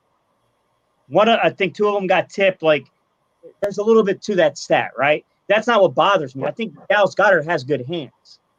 What bothered me was even that great catch he made on the sideline. Look at that route he ran. It was horrible. It's sloppy. Yeah, if that safety had played his hands instead of thinking that the sideline was a defender, that pass is broken up because of how bad the route was. I don't know that. I don't know about that though, Gay City. That pass was put perfectly to where only Dallas Goedert could get it. That's one thing I can say. It was a better pass. I'm just saying, if he came down and it came through the hands, he probably breaks up the pass. He played the sideline. Okay. I get what you're saying. I get the sideline thinking the sideline would be, and then Wentz dropped it in on him. Yeah, but what if game can get really crazy? You said what, Mike? Say it again. My bad. The what if game can go a long way with a lot of things. Oh yeah, but I mean, there were a couple routes in that game though, Mike, that like his route running just did not look right, man. And look, route running is not like something that can't be fixed. It can be fixed with certain guys. But my question is, let me ask you this. It's hard to grade him. It's really hard to grade him because he is being deprived of opportunities because of Zach Ertz. He isn't a great route runner. He ran one of the worst switch routes I've ever watched in my life in that New England game. That was the guy Brian Baldinger was screaming about. He will put the ball on the ground, even though he'll go through contact. He'll put the ball on the ground. But there is a part of me that also thinks someone made a good point. We were going back and forth in the conversation. I don't think he's proven himself to be the player, nor does he run the routes that these guys run, but the physical nature of him. He's a Kelsey. He's an Antonio Gates. He's those type of players, Tony Gonzalez. He is a guy with a 34-inch and like 3/4-inch wingspan, like arm length. Like, he's a long, lanky dude. So he's got that body build that those guys have. He just has not run the routes, nor does he execute the actual route stem correctly. But see what I wanted to ask you real fast, because you named all them guys, and Antonio Gates. That's a good. You can compare him. I like that, but I think he's kind of like a Gronk. Now Gronk doesn't run the best route. Yeah, Gronk is in there. Jimmy Graham, but Gronk catch radius is off the Richter scale, and that's what takes up your route running. When you don't run crisp routes, if your quarterback trusts you to know that if I throw it here, down here, or over here to the left, to the right, you're going to get that big wingspan up, and you're going to get there. So your routes don't have to be as crisp. And I think that in this offense, I think I said it in a live chat or I said it in one of my videos. I'm not sure. But in this offense, if they spread this offense like I think they're going to be with all the speed, he has more space to work. And the routes might not be as crisp as Zach Ertz, but the catch radius is way better. You know what I mean? Yeah. And Vic 3, I don't agree with that sentiment because Goddard had plenty of opportunity last year. Correct. Plenty of opportunity. What sentiment? He had 80-some targets, man. He had plenty of opportunity. Correct. He did have the opportunity because of how much we played in 12-man, and I want to address Takeem Hilton's comment. The 12-man personnel was a temporarily strategic, I can never say that word either, strength move, in my opinion. Eagles have playmakers now. Here's the thing I want to say, though. With having Goodwin, Deshaun Jackson, Jalen Reagor, whoever you want to put in there, if it's Greg Ward, J.J. Arcega-Whiteside, John Hightower, Quez Watkins, the guy who would line up most likely in our X position is going to be Reagor. In a perfect world, we wouldn't want Reagor at the X position. So, contested catches, where are they going to come from? Mostly on the Eagles. I'm not saying Rager can't. I'm not saying Goodwin can't once in a while or Jackson, but they're going to come from our tight ends. In an ideal world, Mike, ideal world, not reality. Steve's fictional world. Right. J.J. Arcega-Whiteside steps up and earns the freaking draft grade he was given at the second round. I'm not saying other teams had him at the second round, but the Eagles did. Yes. That's where your contested catches should come from, the X receiving position. Correct. Right. But let's just say from what we know now, does this say right now the Eagles mantra, the Eagles mindset is you got Jackson and Rager as the top two receivers that are going to play snaps. Maybe that, right? Just say that is. If Jackson and Rager are the top two, when we go into 11-man personnel and we bring that third receiver or that fourth receiver on, it's different. But say they're the top two. Who do you feel more comfortable catching a contested pass? Because let's say this, though. You got Rager, Jackson, and Ertz there. So play 12-man personnel and bring Dallas Goedert on there. Or, again, a guy like Marquise Goodwin, Greg Ward Jr., J.J. Arcega-Whiteside, and or the John Hightower or Quez Watkins, they got more speed than Goddard. But again, a team that wants to double team Ertz, you're going to have one-on-one coverage out there for Jackson and Rager to beat them with speed. But if we're not beating the team with speed, we still, like I said, I think Dallas Goedert is still one of our best receiving options on the team. So I don't think, to Takeem Hilton's thing, I don't think we're going to shy away from the 12-man. Last year we had to. But I think 12-man with that speed on the outside is going to be a lot better. I think we're going to do 12-man next year because we want to, because it's working with Jackson and Rager. Not as much, but we're not going to shy. We're not going to drop from what was it? I think 40-something% last year. We're not going to drop to like 15 or 20%. I think we're going to be in the high 20s, low 30s. Yeah. Charles, I understand what you're saying, man, but dude, anyone can make a list and say someone's a top 10 tight end. The film doesn't support that. He was not top 10 last year. Top 15, 20. Sure. Wait. Yeah. But they're going off of baseline stats. They're not going into how he runs his routes. Like, I don't look, can Dallas Goedert be a top 10 tight end? Absolutely has the talent level to be there. No way. Judging from the film from last year, would I put that kid top 10. He fed on a lot of underneath routes where he faced off against linebackers. So wait, you would take 9 tight ends in front of him. I know Zach Ertz, Kelsey, Kittle are there. Yeah. Even Warler. But it's the way you just phrased that, Mike. 9 tight ends over him. No. But last year, did 9 tight ends outplay him? Yes. Yeah, I still think he has a high ceiling. But when you have the more opportunities, it's more opportunities for you to flourish or fail. You know what I mean? So the guys that we just named, most of the guys that you're going to name ahead of him that outplayed him are all starters. I agree. You know what I mean? Agree. Every one of them are starters. Every one of them are starters. But I'm still saying there were absolutely 10 tight ends that were better than him last year. Yeah. No. I get you because they had the opportunity, though. Yeah. That's all I'm saying. You know what I mean? Right. Mm-hmm. Now, do I think that in 2 years, I think Dallas Goedert could be a top 5 tight end. I'm not going to front. Yeah. He's got the talent.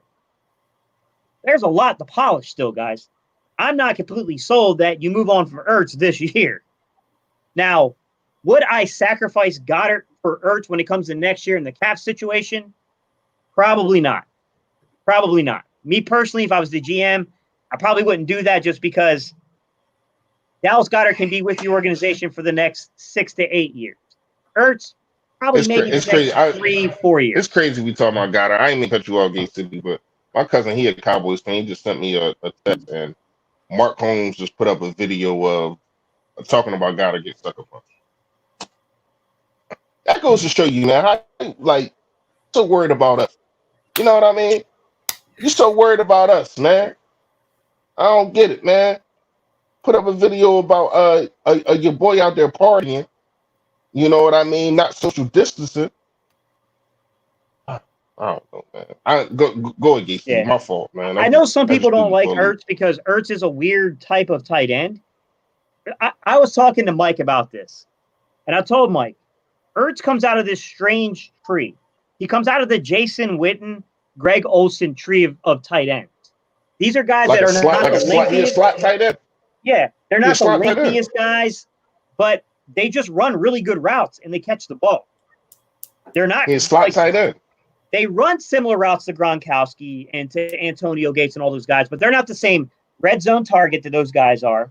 They're not the same physical specimens those guys are.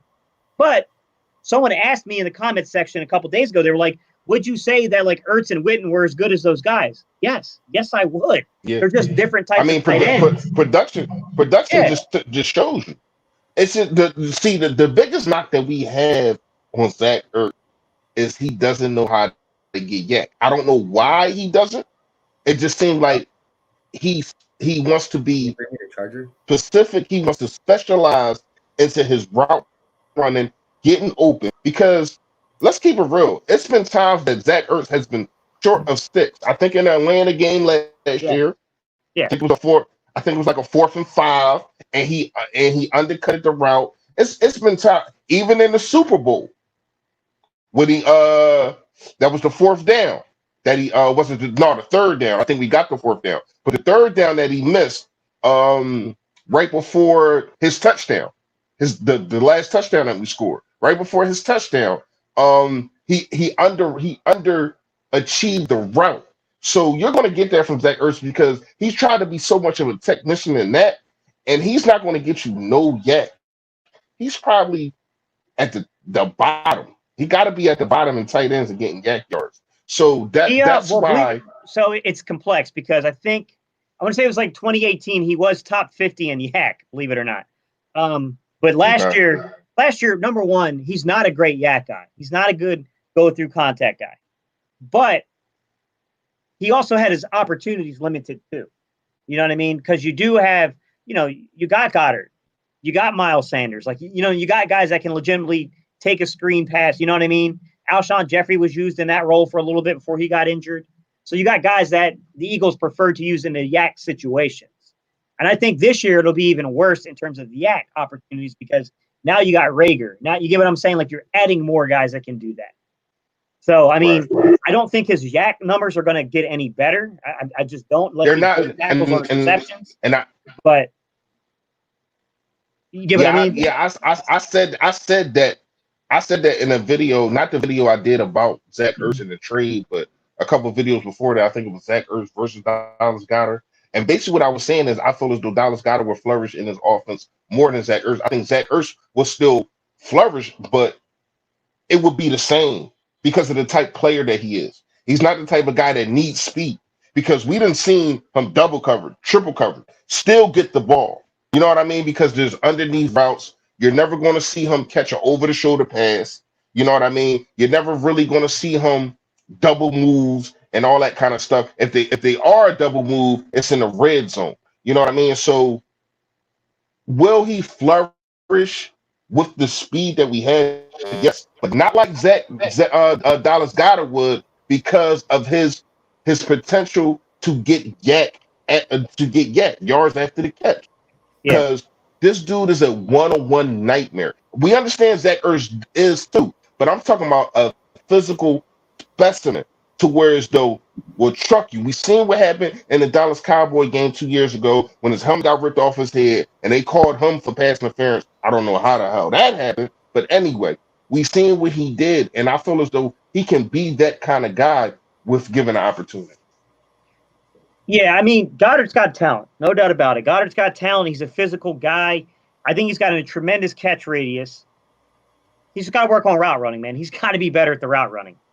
The route running will get you in trouble, man. When you start getting nickel cornerbacks, safeties, and corners on you, if you're making those kind of mistakes in your route running, they can make you pay for that. And to be real with you, the guy that he beat on that catch was like, what was his name, Michael Thomas or whatever? That dude wouldn't even make the Eagles 53-man roster at safety. You know what I mean? I understand that. I'm just saying for him to get down the field and nobody else touched him. For him to be that big, and I feel as though he's underrated in speed. I feel as though he's faster than people think he is. You know what I mean? For him to get down the field that fast, that's what I was really worried about. I wasn't really worried about the fact that he he got off of coverage. I'm just saying, him getting downfield, we can see when he gets space. Well, if he gets space, he can do things like that a lot. That's all I was saying. So Vic 3, appreciate the super chat, buddy. He said, if Ertz was out for this season, what's your confidence in Goddard? You don't think he can match Ertz's production? Match his production? No, I don't. No. You're talking about the all-time leader in receptions for tight ends. Like, no, I don't think he can match that kind of production. Do I think it can do the job? Of course. I just said that if it came down to losing Goddard or losing Ertz, as much as I love Ertz, as much as I think Ertz is the better player, I'm taking Goddard because Goddard could be here for 6 to 8 years. Ertz might be here for 2 to 4 years. So, I mean, me personally, I don't think he can match the production, but I still would choose him. Yeah, let me jump in real quick. That's exactly where I fall with Gate City. If it has to be, if we can keep them both, thumbs up. I think the 12-man personnel will do wonders for the Eagles because although we got all this speed, Marquise Goodwin was great one year and suspect the rest. Deshaun Jackson has shown injuries. Jalen Reagor, I believe in him, but he's an unknown commodity. Same with the other rookies. So I'm not 100% saying, oh, yeah, we forget our tight ends. We can go 5 receiver set, 4 receiver set, 3 receiver set all day. I got to see it. If we can keep both, bang. That's going to help the young receivers because if you double Ertz or try to double Goddard, it's just so many matchups you can make. Same with Miles Sanders. But if we got to get rid of one, you physically can't get rid of the young potential guy because as Eagle fans, we will watch 7 years of like the Seahawks or the Patriots or another team just flaunting Dallas Goedert off in front of our faces for the long term, and we can't have that. But real quick, shout out, appreciate the super chat. If Ertz was out for the season, what's your confidence in Goddard? You don't think he can match Ertz production? Oh, you guys hit that, didn't you? I answered it, but go ahead and answer it. Mike, you can answer it. We answered it, but go ahead. I don't think he can match his production in receptions, but I think something along the yards total he could get. Maybe. I mean, 900 yards I don't think is an insurmountable amount. You know what I mean? Because he reminds me, like you said, of a Kelsey guy. So listen, where Zach Ertz gets 9 catches for 75 yards, he might get 4 catches for them 75 yards. And then when he does get more catches, he's just more of a bigger play guy where Zach Ertz is just the reliable guy, the guy who can beat man-to-man coverage. He's a route runner, nothing flashy, gets the job done. I don't think nobody on this Eagle team will ever out-reception Zach Ertz as long as he's here. But, again, I could see a guy like Deshaun Jackson, if he's healthy, out-yard Deshaun Jackson. I mean, out-yards, get more yards than Zach Ertz because, again, Deshaun Jackson might catch 60 balls or 70 balls compared to Zach Ertz's 100 balls. But his 70 balls, there was a lot of 50-yard touchdowns or something or catches involved in there. So I think Goddard can keep up with the yardage, just not the receptions. Yeah. Eagles champ won. So I'm not saying you're wrong or anything like that, man. But I'll give you my perspective on why I would never do what you're proposing. All right? Alshon Jeffrey, we don't know when he's coming back or if he'll ever suit up an Eagles uniform again. Okay? J.J. Arcega-Whiteside. Who knows what we're going to get? Who knows what we're going to get for the kid, right? Jalen Reagor, he's not an ex-receiver, but he can play it. The only people you have if JJ doesn't work out, if Alshon can't get back on the field in Eagles uniform again, and if Reagor is just not suited to play the ex-receiver position, the next guy you got is a possession guy, Zach Ertz. You can really put yourself in a really bad predicament because Dallas Goedert, no matter what we think about him, he ain't playing that role, Chief. He's not playing that role. Dallas Goedert is a true tight end. He is not a guy that can have that kind of versatility. Correct.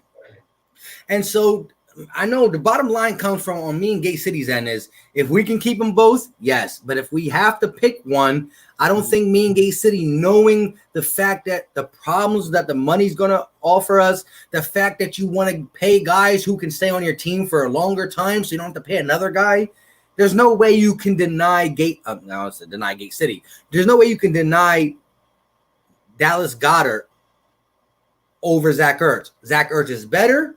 We want to keep him.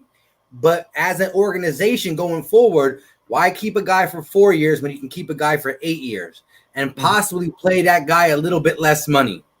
So that's where I think me and Gate City fall on that. Something's going to happen soon, and we're going to see. But real quick, Philly also said Mike's been a secret agent, yo. Had to go downstairs and get some stuff done downstairs right quick. But appreciate you guys. So I'll give you my perspective, Eagles champ, on where that would make sense what you're proposing. And I would not trade for Adams because he's only under contract for this year. Next year, you could technically cut him without anything happening, but he's not going to agree to the trade. He's not going to agree to the trade without a contract in hand, and we can't afford that kind of payment for him. But besides that point, I like the player. I love the kid as a player. Adams can play. He's a beast. He can rock people. It's not a position of need, though, in my opinion. What I will say is this: where it would make sense to move Ertz is if you can get back, and if you could get back a guy like Alshon Jeffrey, right? Alshon Jeffrey can step in and be serviceable. He can repair the relationship with the locker room and with Carson Wentz. I don't know that all that's achievable, man. I'm be honest with you. Even if you can repair the relationship with Carson Wentz, I think some people in that locker room feel a certain way about what he did. I'm not too sure you can smooth that over with everyone. And I don't think what he said was really that bad, personally. I think people have said a hell of a lot worse in public, to be honest about him. But whatever. Doesn't matter, right? It is what it is in the perception of it. If J.J. Arcega-Whiteside could prove to be serviceable, so now you don't need Alshon, nor do you really need Ertz to play that role, then I could see it happening. But Ertz is really your insurance policy, man. That's the guy that he could go out there even in 12-man where it's like a modified 12-man you're running. It's 12-man because there's technically 2 tight ends, but in reality it's 11-man. It's like a hybrid of 12 and 11-man because Ertz is basically acting as the boundary side X receiver. That's the problem. Like, you get what I'm saying? Like, you have to have those things line up for you because I like John Hightower. He's got some growth to go before I trust him being the starting act. Hey, I'm looking at something that Charles Smith sent me, man. Shout out to Charles Smith. Dallas Goedert was ranked number 10 tight end. Yeah, in yards. And I'm not. No, not just in yards. Ranking, target, and that kind of scares me to have. Now that I'm looking at these stats, Charles, I know you sent them to me for a reason, but to be targeted 29 more times than you have receptions is scary to me. I don't know if they're overthrows. I don't know if they're throwaways that they just give it to the closest person, but to have 29 more targets and then you have receptions, it's scary. He had 87 targets, 56 receptions. He did have 606 yards. Yeah. Zach Ertz that's a good catch rate. That's a good catch rate. He's like 67%. Yeah, that's like 67%. He's got really dependable hands. No, I'm not talking about his hands. I'm just talking about, are you open because of your route running? You know what I mean? If you can't be that physical specimen and they're not playing bump and run and you can't get the guy off you, are you getting open? Now, like I said, I like Dallas Goedert a lot. And another thing that scares me that we have not talked about, I zoned out a little bit because I was reading this, is the fumbles. Two fumbles I knew you were going to say that. last year. That's scary. You know what I mean? He has to tighten that up. I like Dallas Goedert a lot. Hey, Charles, I know you sent this to me for a reason, like I said. I'm looking at these numbers. I like the numbers, but it's scaring me that he does have the fumble issue. You know what I mean? I feel as though sometimes he tries to run without the ball. Now, if I had to choose when it comes to I seen it, bro. I seen it. Now, if I had to choose with Zach Ertz getting $9 million, only $9 million, I mean $7 million to $9 million, and then Dallas Goedert, man. If I had to choose this year, I still probably would have to go with Goedert, man. I feel as though you haven't seen we've seen the peak of Zach Ertz. Am I right or am I wrong? We've seen the peak of Zach Ertz. I still think he's in his prime. Yeah, I think he got another. But you think that he can? I'm not saying I'm not saying that. I'm saying, do you think he can take his game up another level? We've seen the best of we. What I'm saying, yeah, I agree. He's in We're his seeing, prime. not we seeing, we're seeing, not we seeing, we're Hang on, seeing. hang on. In some regards, yes. I don't know that he's going to eclipse the 116 reception thing. Like, I'm not Or saying 1,000 that. yards. With the yards, the touchdowns, the red zone targets, I do think that he could go. He could do better than that. Than what I he's don't- produced so Okay, far. okay. I'll give you red zone targets and touchdowns, but I don't think he can get better than the two biggest accomplishments Well, he if had. JJ Arthur-Whiteside doesn't pan out, he's going to get mostly all the red zone targets until Armstrong gets back. Yeah, but what I want to say is this though. When Gate City said all that, I think he can show more upside in red zone targets and stuff like that. But I don't think he's gonna ever pass his most yards he ever had, which was like 1,000 something. And I don't think he'll ever beat the reception thing he had. So he's not gonna beat the reception. He's not gonna get more than what he had when he 1,000 yards receiver. Listen, if there's any time his yards should go down, it should be now because of Goddard and the receivers. So I don't see him getting over 1,000 yards or over that 100 and whatever reception thing. But as Gate City said, he can get more touchdowns. He can get better red zone stuff. And so he's still got like a year or two going up before he starts peaking and staying. But how much more up is it? That's what it is. Right. I mean, it's not drastically. All right, look, Eagles champ won. I can't take that comment seriously. No, it's the 925 Which one? 925. I can't take that comment seriously, man. No. Go up. I'll address that one too. Go up. It's up from that. I got it. Goddard is better than Ertz. He can run routes. Zach Ertz can't. Dude, you want to rephrase that before I embarrass you? Yeah. You. Because I'll make you too famous, bro. Hey, Eagles chair. I watch your page. I see how you snapping on videos. I like you, but you tripping right now. All right. Yeah. All I can say is that comment seriously, bro. That's just someone that doesn't understand what you're seeing. Yeah. Eagles champion. I'm gonna give you a little background on me, man. I played quarterback. I've coached quarterbacks. I've coached receivers. I break down film on every game. Like, if you're telling me that, then that tells me you don't know what you're looking at. That's just the truth, man. I'm not trying to be mean or anything like that, man. I'm just telling you straightforward. That tells me you have no clue what you're looking at.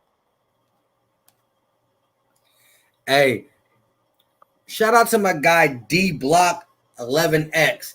He's one of the guys who I know for a fact has been with me since I was way under that 1,000 mark. Appreciate you. He never really comes into the live streams, and if he does, he doesn't comment.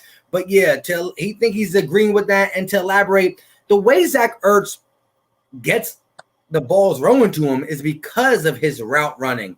I think this is what I think young fans mistake route running for: speed. Yeah. I think a lot of young fans see somebody who's not fast, and so they count that to route running. Route running is you selling the route, getting open, that the defender that's D'ing you is when you get to the stem of your route, whether you're breaking left, right, or coming back, or you're hitting it with a double move. When you get to the end of your route, you are beating the guy. Zach Ertz does that. When he catches the ball, he don't get yards after the catch. But a lot of people confuse speed with route running. I think so. Eagles champ won. Not gaining yak has nothing to do with your route running, bro. Nothing to do with your route running. Yo, your camera's off, Philly Fresh. Just to let you know. I think it's because he got a call. Oh. Yeah, so that's right, why victory. You're misunderstanding the point. Which one? Go to 928. You're misunderstanding the point that was being said. Ertz has mad receptions. Was that because he was the only one Carson trusted? All those receptions, and you said Goddard would still match in yards. No one sees the issue in that. Goddard did not come close to matching Ertz's yards last year. That's not what we're saying at all. We're saying what Reese was asking me was, no, I think he's talking about me. If Goddard took the lead role, do we feel like he could match, Ertz's production? And I said he could match probably the yardage because he's a yak guy, but I don't think he's going to be putting up almost 100 receptions. Could he have 75, 80 receptions for 900 yards because he is a yak guy? Sure. Yeah, so this is what I want to explain when it comes to that. When he's like, it doesn't add up if a guy who has 80 receptions but gets more yards after the catch and actually catches the ball more farther down the field has a better chance. 100 receptions for Zach Ertz that equal 1,000 yards. You might only take Goddard 80 receptions to get them same 1,000 yards because of his yak and because of his downfield play. Zach Ertz gets 30 yards. It might take 3 passes at 10 yards a clip, where Dallas Goedert might have 2 15-yard passes. Yeah. But it's also the route design too. Because let's be real, you're going to get a lot of yak if you're taking screen passes and dump offs. If you're going 10, 15 yards down the field, it is harder to get yak unless you're hitting stride. I mean, to be honest, guys, let's be real. Because when you look at targeted air yards, Zach Ertz averaged, what was it, like 8 point targeted air yards. Then when you look at like Dallas Goedert, it was like 5.8. That's a drastic difference. You look at the cushion that the corners were affording them. Defensive backs are playing almost 6 yards off of Zach Ertz. That tells you right away when you got a 6-yard cushion almost. That's safeties, nickel cornerbacks. You guys get what I'm saying? And corners.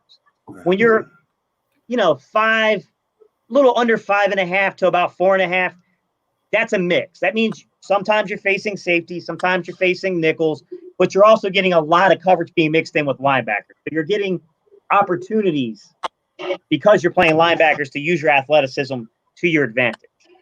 Hey, real quick, if you gave Zach Ertz linebacker coverage, he would tear the league up. There's no linebacker in this league keeping up with him. Real quick, I wanted to get to that. So he did say he was going at my comment because I said that I think you can keep up with the yardage, but not the receptions. Again, Victory, let me know if you don't understand what I'm saying still. Again, I think Carson Wentz will still target him because he's a tight end, security blanket, all that stuff. I just think Zach Ertz himself is going to get less targets this year because of the spread ball going around to D-Jax, maybe Alshon when he's back, all the receivers we got. So I think he's going to lose targets anyways. But I also said that less targets can still equate to the same type of yardage because we see, again, what did Gate City said? You could put Zach Ertz into that Jason Witten.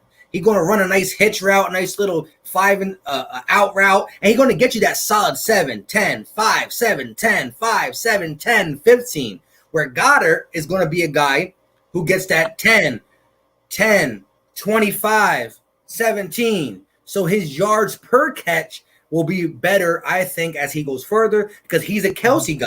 Witten got a lot of receptions and yards, but then you got guys who go down the field like Tony Gonzalez and the Kelseys of the world who get the ball down the field. So it is what it is. Look at D-Jack. D-Jack's all his best years are having 1,000 yards. You put Deshaun Jackson's 1,000 yards next to another person's 1,000 yards, that other person has at least 15 more, 20 more catches than he does. Yeah. So I'll say this. There's 2 comments I want to address. So Eagles champ won. Here's what I'll say. I saw your other comment, man. This one? Yeah, it's all good.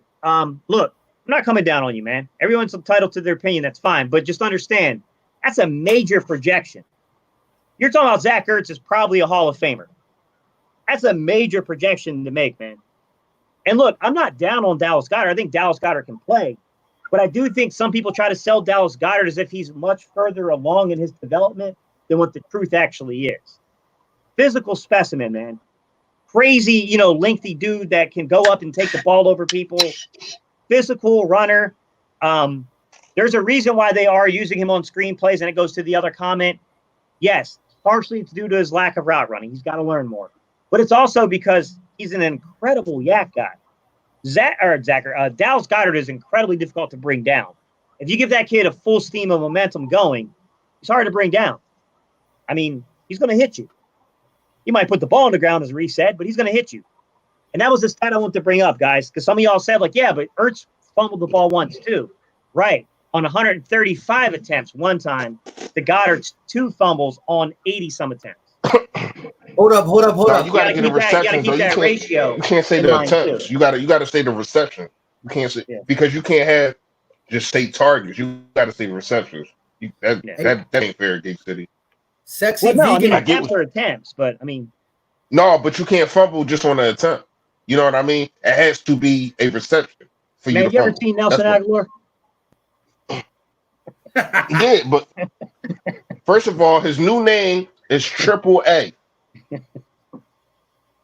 Alligator, alligator arms outshine. Aguilar. Eagles champ one. Yeah, of course he would be the best tight end in Dallas right now. Of course. But I mean, that's not saying much, man. I mean, What that look got at to the do? What tight that end got to do with play. anything? What I meant? Yeah. What's going Yeah, on? listen, What that got to do? listen, with it? real quick. At the end of the day, Eagles champ, I think what made him really come on that comment was not that your opinion of him being better than Ertz now or even in the future, because again, it's an opinion. It's still a high opinion. But when you said that he runs better routes than Ertz, that's what the only reason Ertz gets open is not because of speed, is because his route running. So that's where I think he goes on that one. But Sexy Vegan put this question up a while ago, and I didn't see it, and I wanted to get to it. But Oh, Sexy Vegan in the house. What's up, dude. Sexy Vegan? Sexy Vegan, what's good, bro? I got the all-time greatest name. So he said, "Who's better at blocking, Ertz or Goddard?" Goddard. Come on. Come Not on, even man. a question. Goddard, man. Hey, Sexy Look, Vegan. Ertz isn't as bad as people say. He's not as bad as people say at blocking, but Goddard is more physical. Yeah, he's He's a more a bigger physical guy. specimen. Yeah. Yeah, he's a bigger specimen. Yeah, Hey, definitely. Sexy Vegan. Hey, Sexy Vegan was the guy that won that $25 gift card to Walmart. He ain't never come collect, man. I can't remember what game. I think it was the Dallas game. He guessed. He got it right on the nose. He guessed how many yards Miles Sanders was going to have receiving and rushing. He guessed it right on the nose. I shouted him out in the next video. I ain't seen him since. You hear me? Yeah, that's crazy. You should get that $24 gift card, my guy. Yeah, he not getting that now. That's too late. It's like a year later. That joint gone. You hear me? He said it's expired. Yo, I'm dead. I'm dead. But hey, yeah, man. Like I said, he's the route. Sure enough, said about Ertz is top tier route runner, and that's what we're trying to say. He makes his money in the NFL by his route. Yeah. But yeah, definitely when it comes to blocking, it's Dallas Goedert.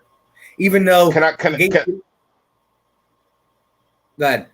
No, I just wanted to kind of switch the conversation. I just wanted because I know we probably be getting off here real soon.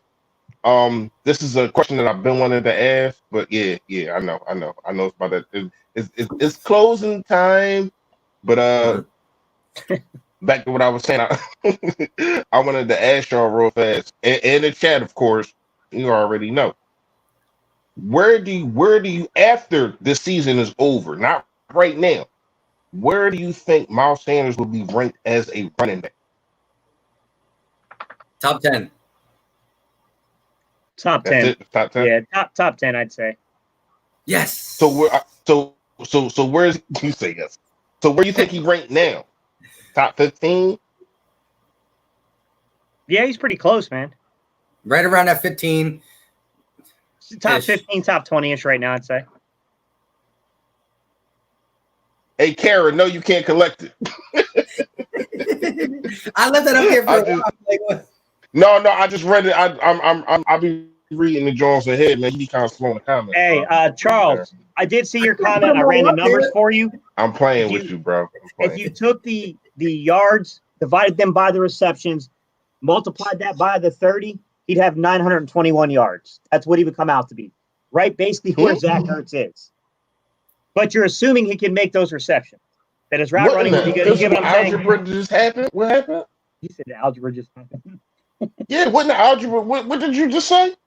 So Charles Smith was saying, like, hey, if you gave Dallas Goedert those extra 30 receptions, how many yards would he have? And it would be about 928. Okay. It'd be about 921 yards, right about what Zach Ertz had.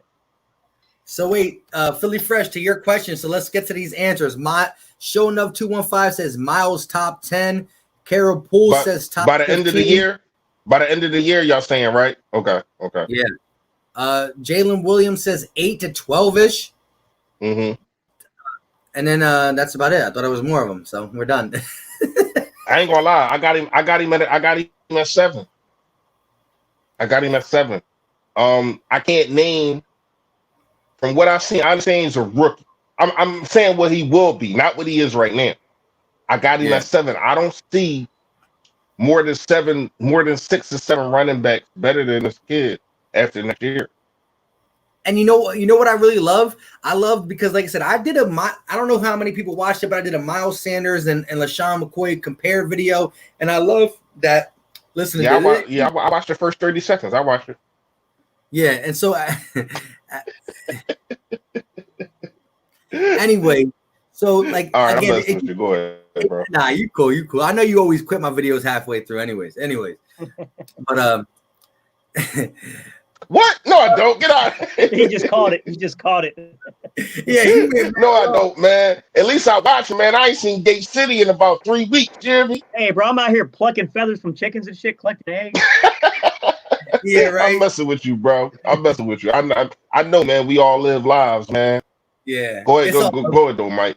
But no, so it's just crazy how in 2009 we draft LaShawn McCoy's second round, 53 overall. 10 years later, we draft Miles Sanders, a similar style, second round, 53 overall. Like, coincidence? That's great. So then when LaShawn McCoy was drafted in 2009, he broke the rookie Russian record from whoever had it. I don't know. And then 10 years later, same draft pick, everything, Miles Sanders breaks LaShawn McCoy's rookie Russian record. Now check this out. LaShawn McCoy in year 1 had like 500 and something yards. And in year 2, doubled it and got 1,000 yards rushing. I think with Miles Sanders having 818 yards rushing last year, I think we can get him into his second year, he had Vic, though, right? That was the second year he had Vic. Yes. Because first year he had McNabb, right? Was McNabb on the team? And some people were trying to roast me. They were like, "Why do you have him wearing DeMarco Murray's jersey on your thumbnail?" I said, "Bro, you don't remember? He was 29 his first year." Yeah. Mm-hmm.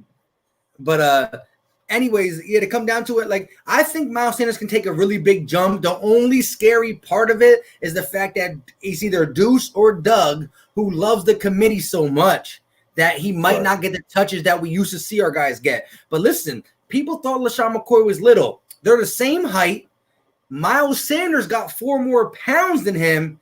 And in 2013, that boy LaShawn McCoy was a 25 to 30 time carrier and broke and was the Russian champ. So my guy Miles Sanders has nothing but a super high ceiling. Super high. So I wouldn't put him up there with Barkley like no. Barkley just because I just wanted to comment on what Victor said. Hold on, Gate City. I'm gonna get right out. Yeah, man, you're good. Real fast, Vic. We can't forget Run CMC, man.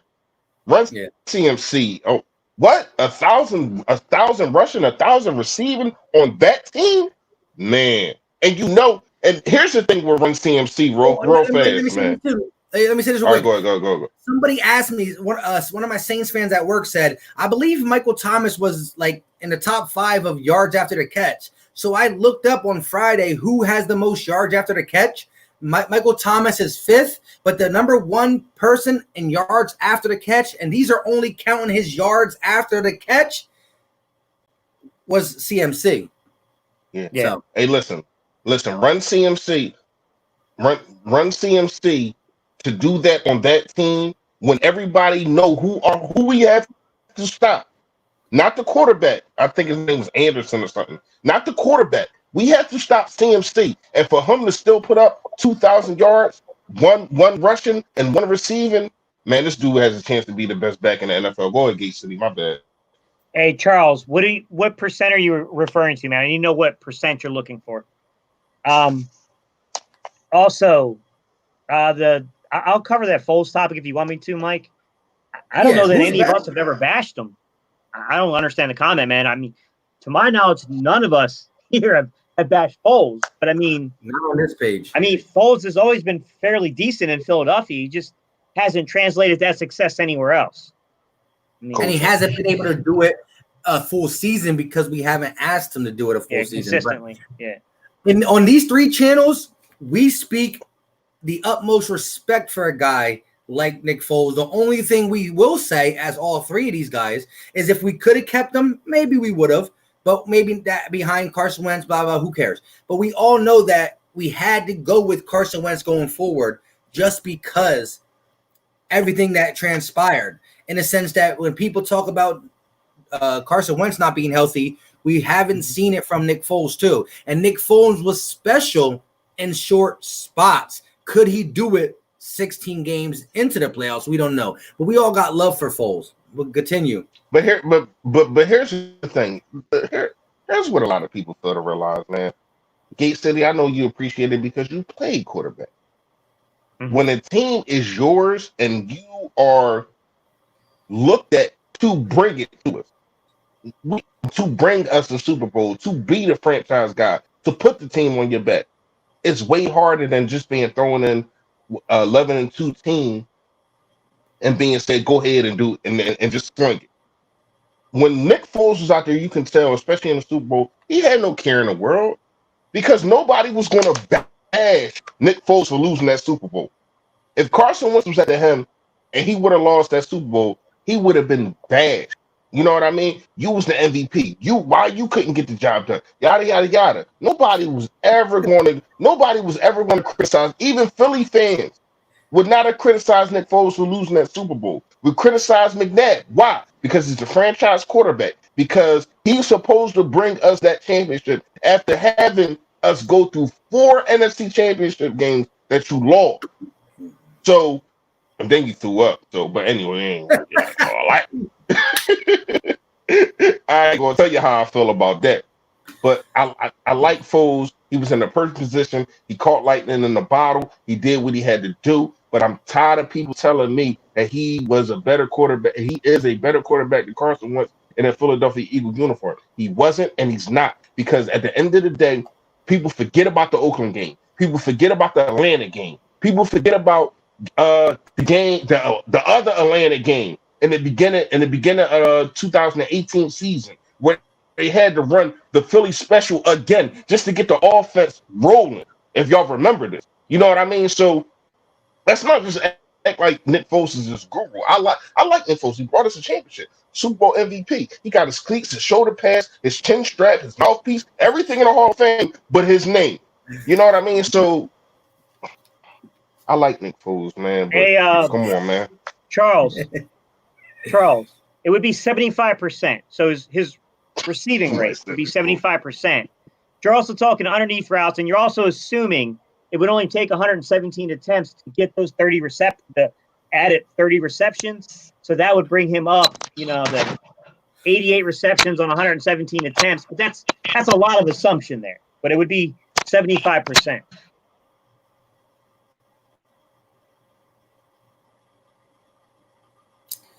Hey, what do you mean by the Dark Phoenix places? Why on earth did I comment? It's my niece. Huh? That's my niece. Oh, wow. That's what's up.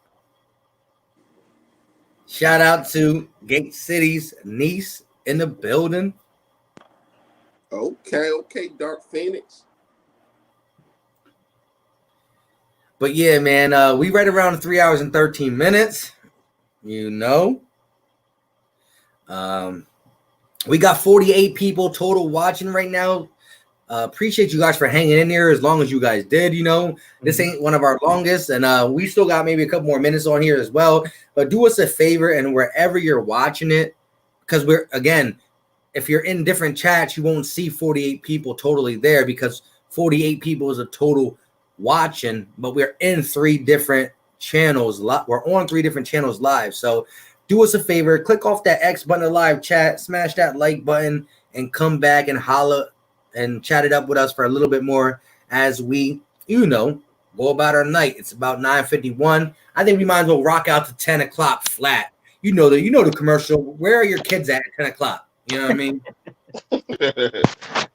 Hey, Charles, you absolutely right. I think it's time. Can y'all hear me? Because I just switched my mic. All right. I think Charles, I think you're absolutely right. It's time to bring it down. It was fun, Philly, Dilly Dilly. All that was fun. Having that statue there, man. It's time for that thing to come down. It's a shame that your franchise quarterback that brought your team to 11-2 gotta walk by that statue every day. It's disrespect to me. Hey, because not only go ahead. No, my Twitter picture is me in between the statue. Yeah, I know. It's cool to have that memory. I'm not saying don't have that memory. I'm talking about for your franchise quarterback that you just paid $117 million to have to walk by that.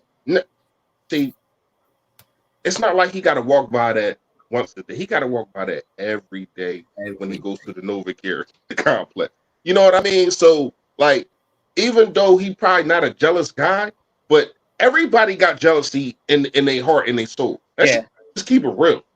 When you left the field, you clinched the NFC East.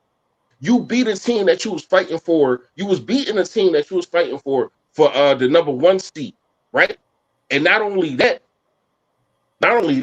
you led your team to 11-2. And all he had to do was pick up. I ain't gonna say all because he did win a Super Bowl, art. But all he had to do was pick up the scratch and just take it from there. You know what I'm saying? So you prepped dinner. You know what I mean? You seasoned it. You first of all, you thawed it out. You seasoned it. You know, you put it on the grill. You marinated. You did all that kind of stuff. You sitting there watch it cook, and then you can't finish. You can't sit down and eat the meal with your team. And then not only that, you got to sit there and watch them eat every time you go to the NovaCare complex because of that statue. You know what I mean? It's time to, Charles, you absolutely right. It's time to bring that joint down, man. That's definitely an interesting take, and I hear you. That whole, no matter what Carson can say in the public, like, yeah, it's okay. Deep down, you know it hurts him. But real quick, Jay Kills, appreciate the super chat, my guy. He said the unemotional right thing is trade Ertz now before he empties the bank. We all know that there's going to be a business decision on Ertz when it comes to the contract. Dallas Goedert, Ertz, both of them, one of them, which one? If it's between letting Zach Ertz go or trading him, of course the trade would be lovely because we can bring something pretty good. Some people think he's only worth a second round right now. Some people still believe he's worth the first round. Some believe he's worth a similar player, but it definitely would be interesting to see it's going to be interesting to see what goes on with this because the Goddard, Ertz, money, it's going to be interesting to see. I don't think it's as black as white as that as being an unemotional thing because I think it's being approached in an unemotional manner. The issue is you trade someone. I understand what you're saying. You're looking at if we let him finish out his contract in 2021 and he decides that we can't reach the negotiations on the price, we walk without compensation, which isn't technically true. I'm pretty sure we would get a draft pick. But what I will say is this.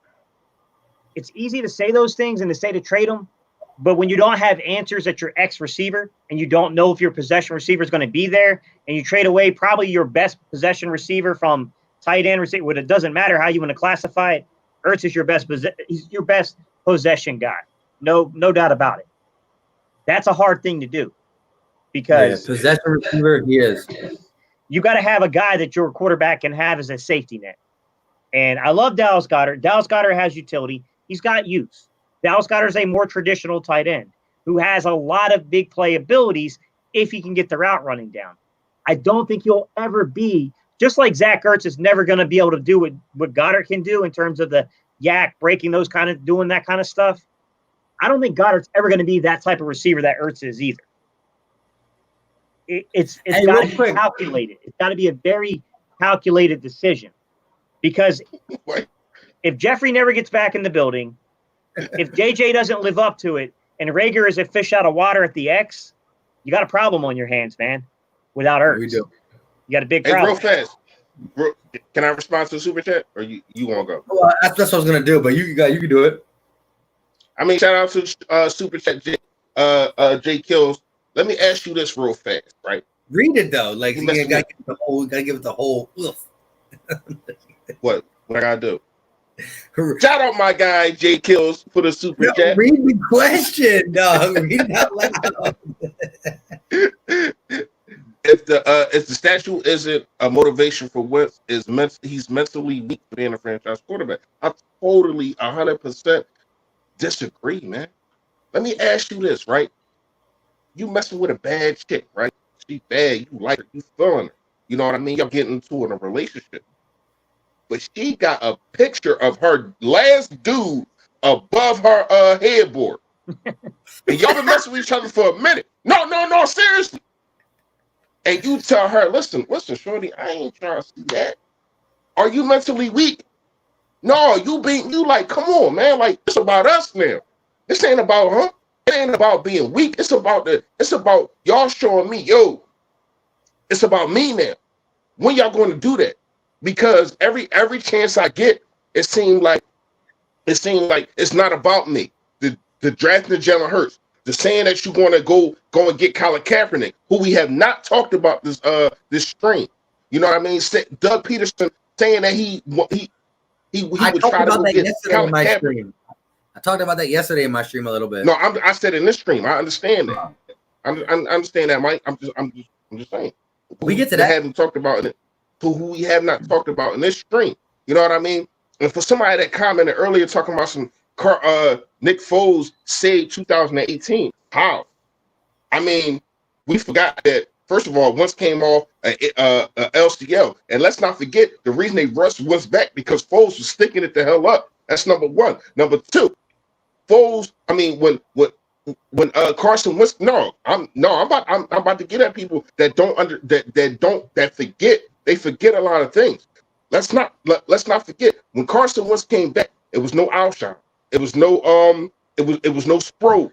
You know what I mean? So the offense was so cluttered. Everything was so close. Came off the ACL. Played 2 games with a broken back. I'm not trying to hear that, man. Like y'all want to praise Nick Foles and all that. Cool, you do that on your own time. But don't sit here and try to comment in this live stream and tell me about Nick Foles because I'm gonna shoot right back at you every time. Every time. I like Nick Foles. I understand. I appreciate what he did. But when you try to tell me that he better than my man, come on, man. Shut your lip. I'm done. Hold on. He came back. I want to hear Gay City's thing. Do you think it's wait for that last comment? Do you think it should be motivation for Wentz and that if he couldn't handle seeing a statue, he's too mentally weak for a city like Philadelphia? Or do you agree with like no, man, that's BS. I'm sorry, that's BS, guys. We can sit here and talk about this crap like this stuff doesn't exist. Come on, man.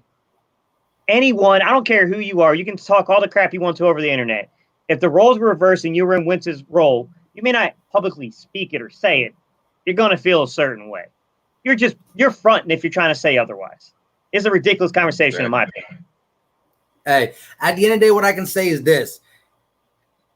Motivation in sports is always wanted, but this is more of a cheap shot instead of motivation because the motivation should be to just always get up for the games. It should be the fact that the media counts you out, but to have legit fans treat that that statue, that trophy is treated some way. I was in the middle like, hey, what's going on?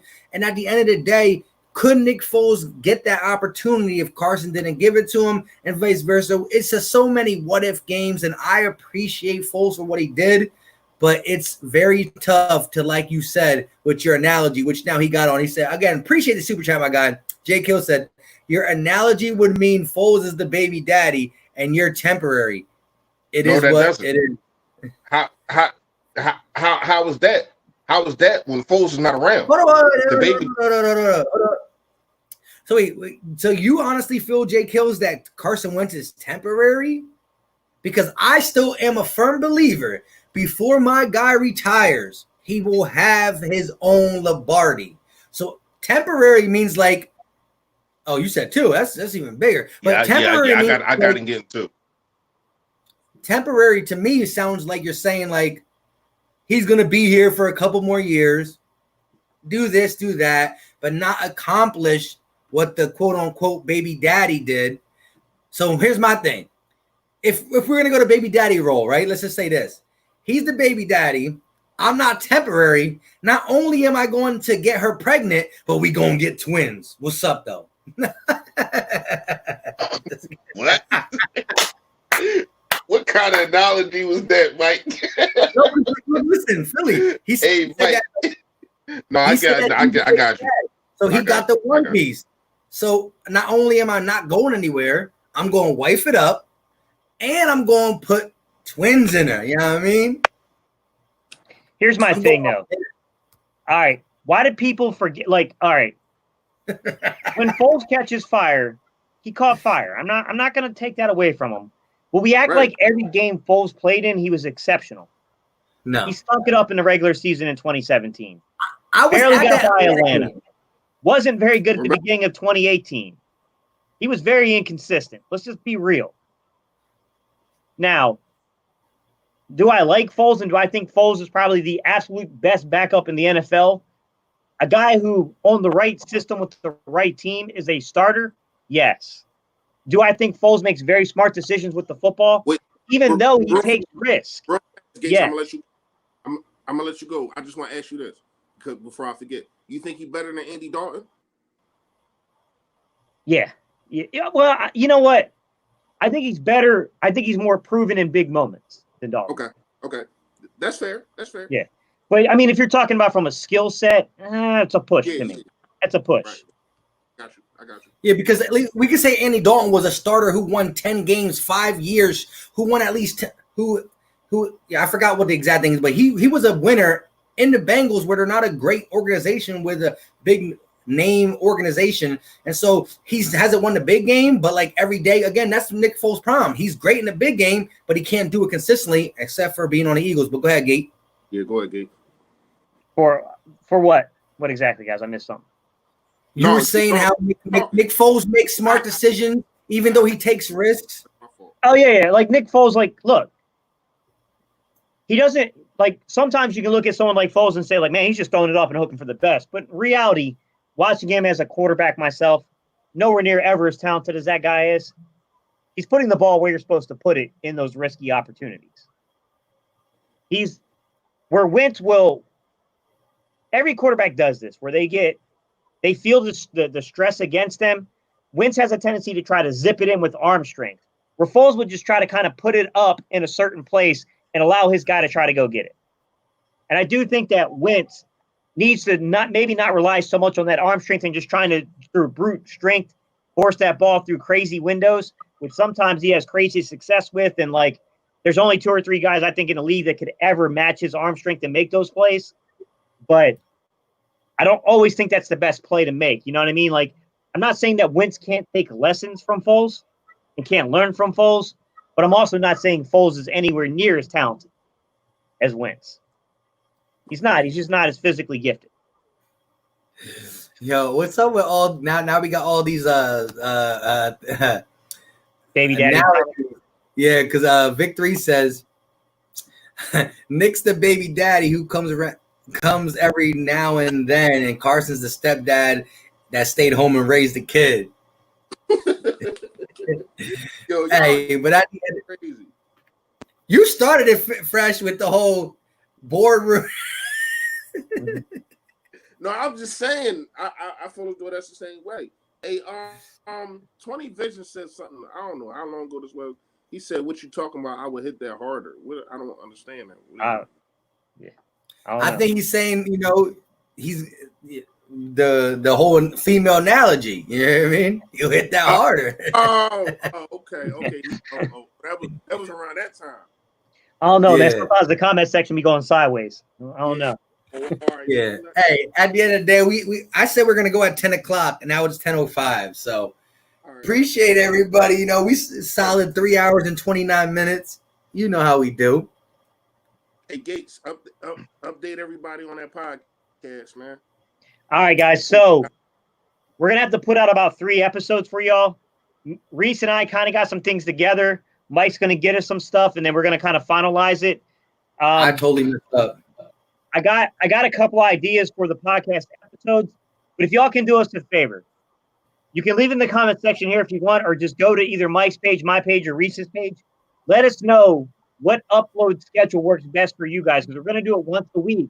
But we need to know what day works best for y'all. Do y'all want it Monday, Sunday, Fridays? When do you want us to release the content for y'all? And he's also talking about, and he's not talking about another video that we're doing. He's talking about the podcast that we have that we're going to be putting on iTunes and Stitcher and all these other platforms where it's no video. You're just going to hear us. So he wants to know what day is the most likely that you guys can listen to. And we normally keep it around 45 minutes, I would say, Gate City, right? Yeah, 30 to 45 minutes, yeah.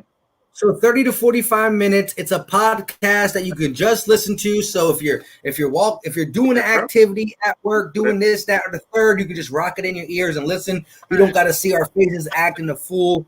We're gonna do that for you once a week. So Gate City asks you guys, what's the best day? You can drop it on our comment sections in our videos and or this chat right now. But we want to know what's the best release day. So we got the first one that said Sunday's cool, and that's the first one we got. So yeah, let us know. We got 46 people in here. We about to get up off here. But for this iTunes, Stitcher, what other platforms is it? iTunes, Stitcher. It's on Spotify, Pandora. It's on pretty much all the major ones. It's pretty much up on, guys. If you don't find it on a podcast platform, like a podcast app that you listen to, let me know and I'll get it there.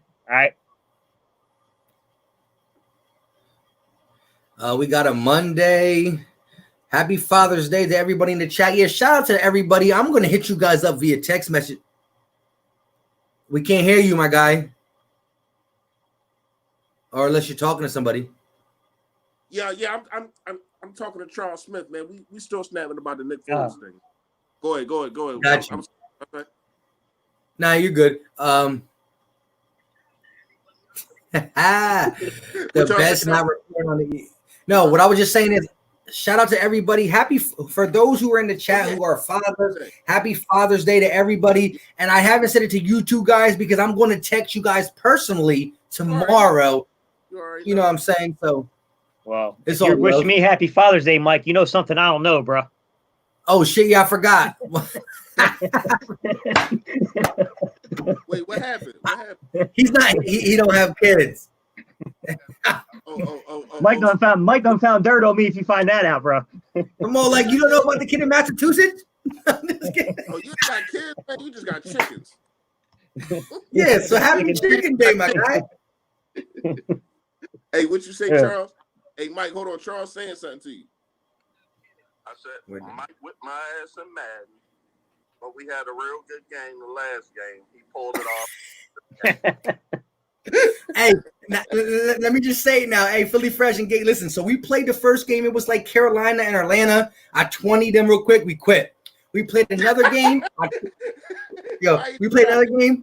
20 them real quick like it was nothing. Played another game. I 20'd him. He quit. And then we played another game. It was Baltimore versus the Eagles. And for some reason, I had a bad start. This guy was beating me 21-6. He picked Baltimore? Yeah. Oh, yeah. Listen. He was reaching. Listen, though. He was killing me with Lamar Jackson, right? He's beating me 21-6. I come back and beat him 28-21. Damn, Charles. How you beat him? He said, ask how you beat him. I was drunk. I kind of forgot. Dad, he beat you.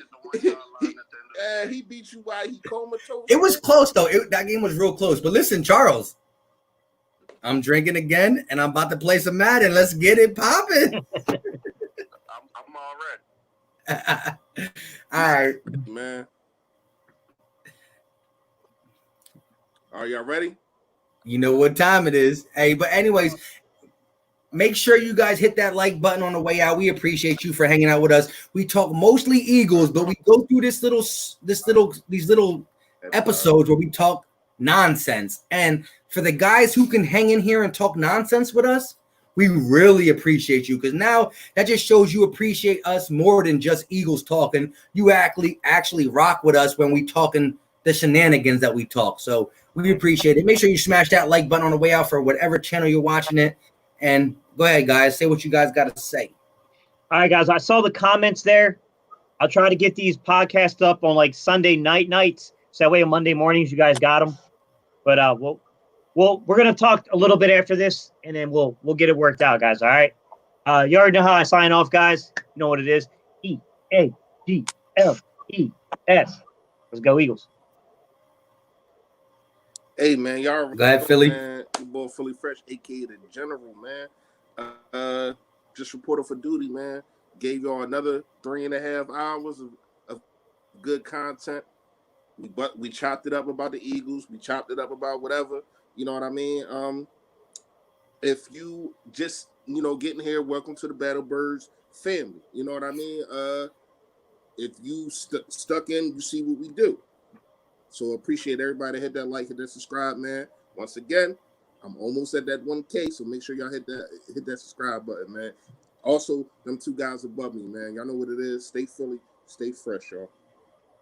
Yeah, and to elaborate off him, if you haven't subscribed to the other 2 on the screen. Father's Day. Sorry, Mike. Happy Father's Day to everybody, too. Sorry. Word. But if you haven't subscribed to Gate City or Philly Fresh, or if you're subscribed to one of them and not me, we don't force you guys to do it, but we ask you one thing. Watch one of our videos, and if you like it, hit that button, because you might just not know. With that being said, you know what time it is. We out. Wait, not yet. You know what time it is.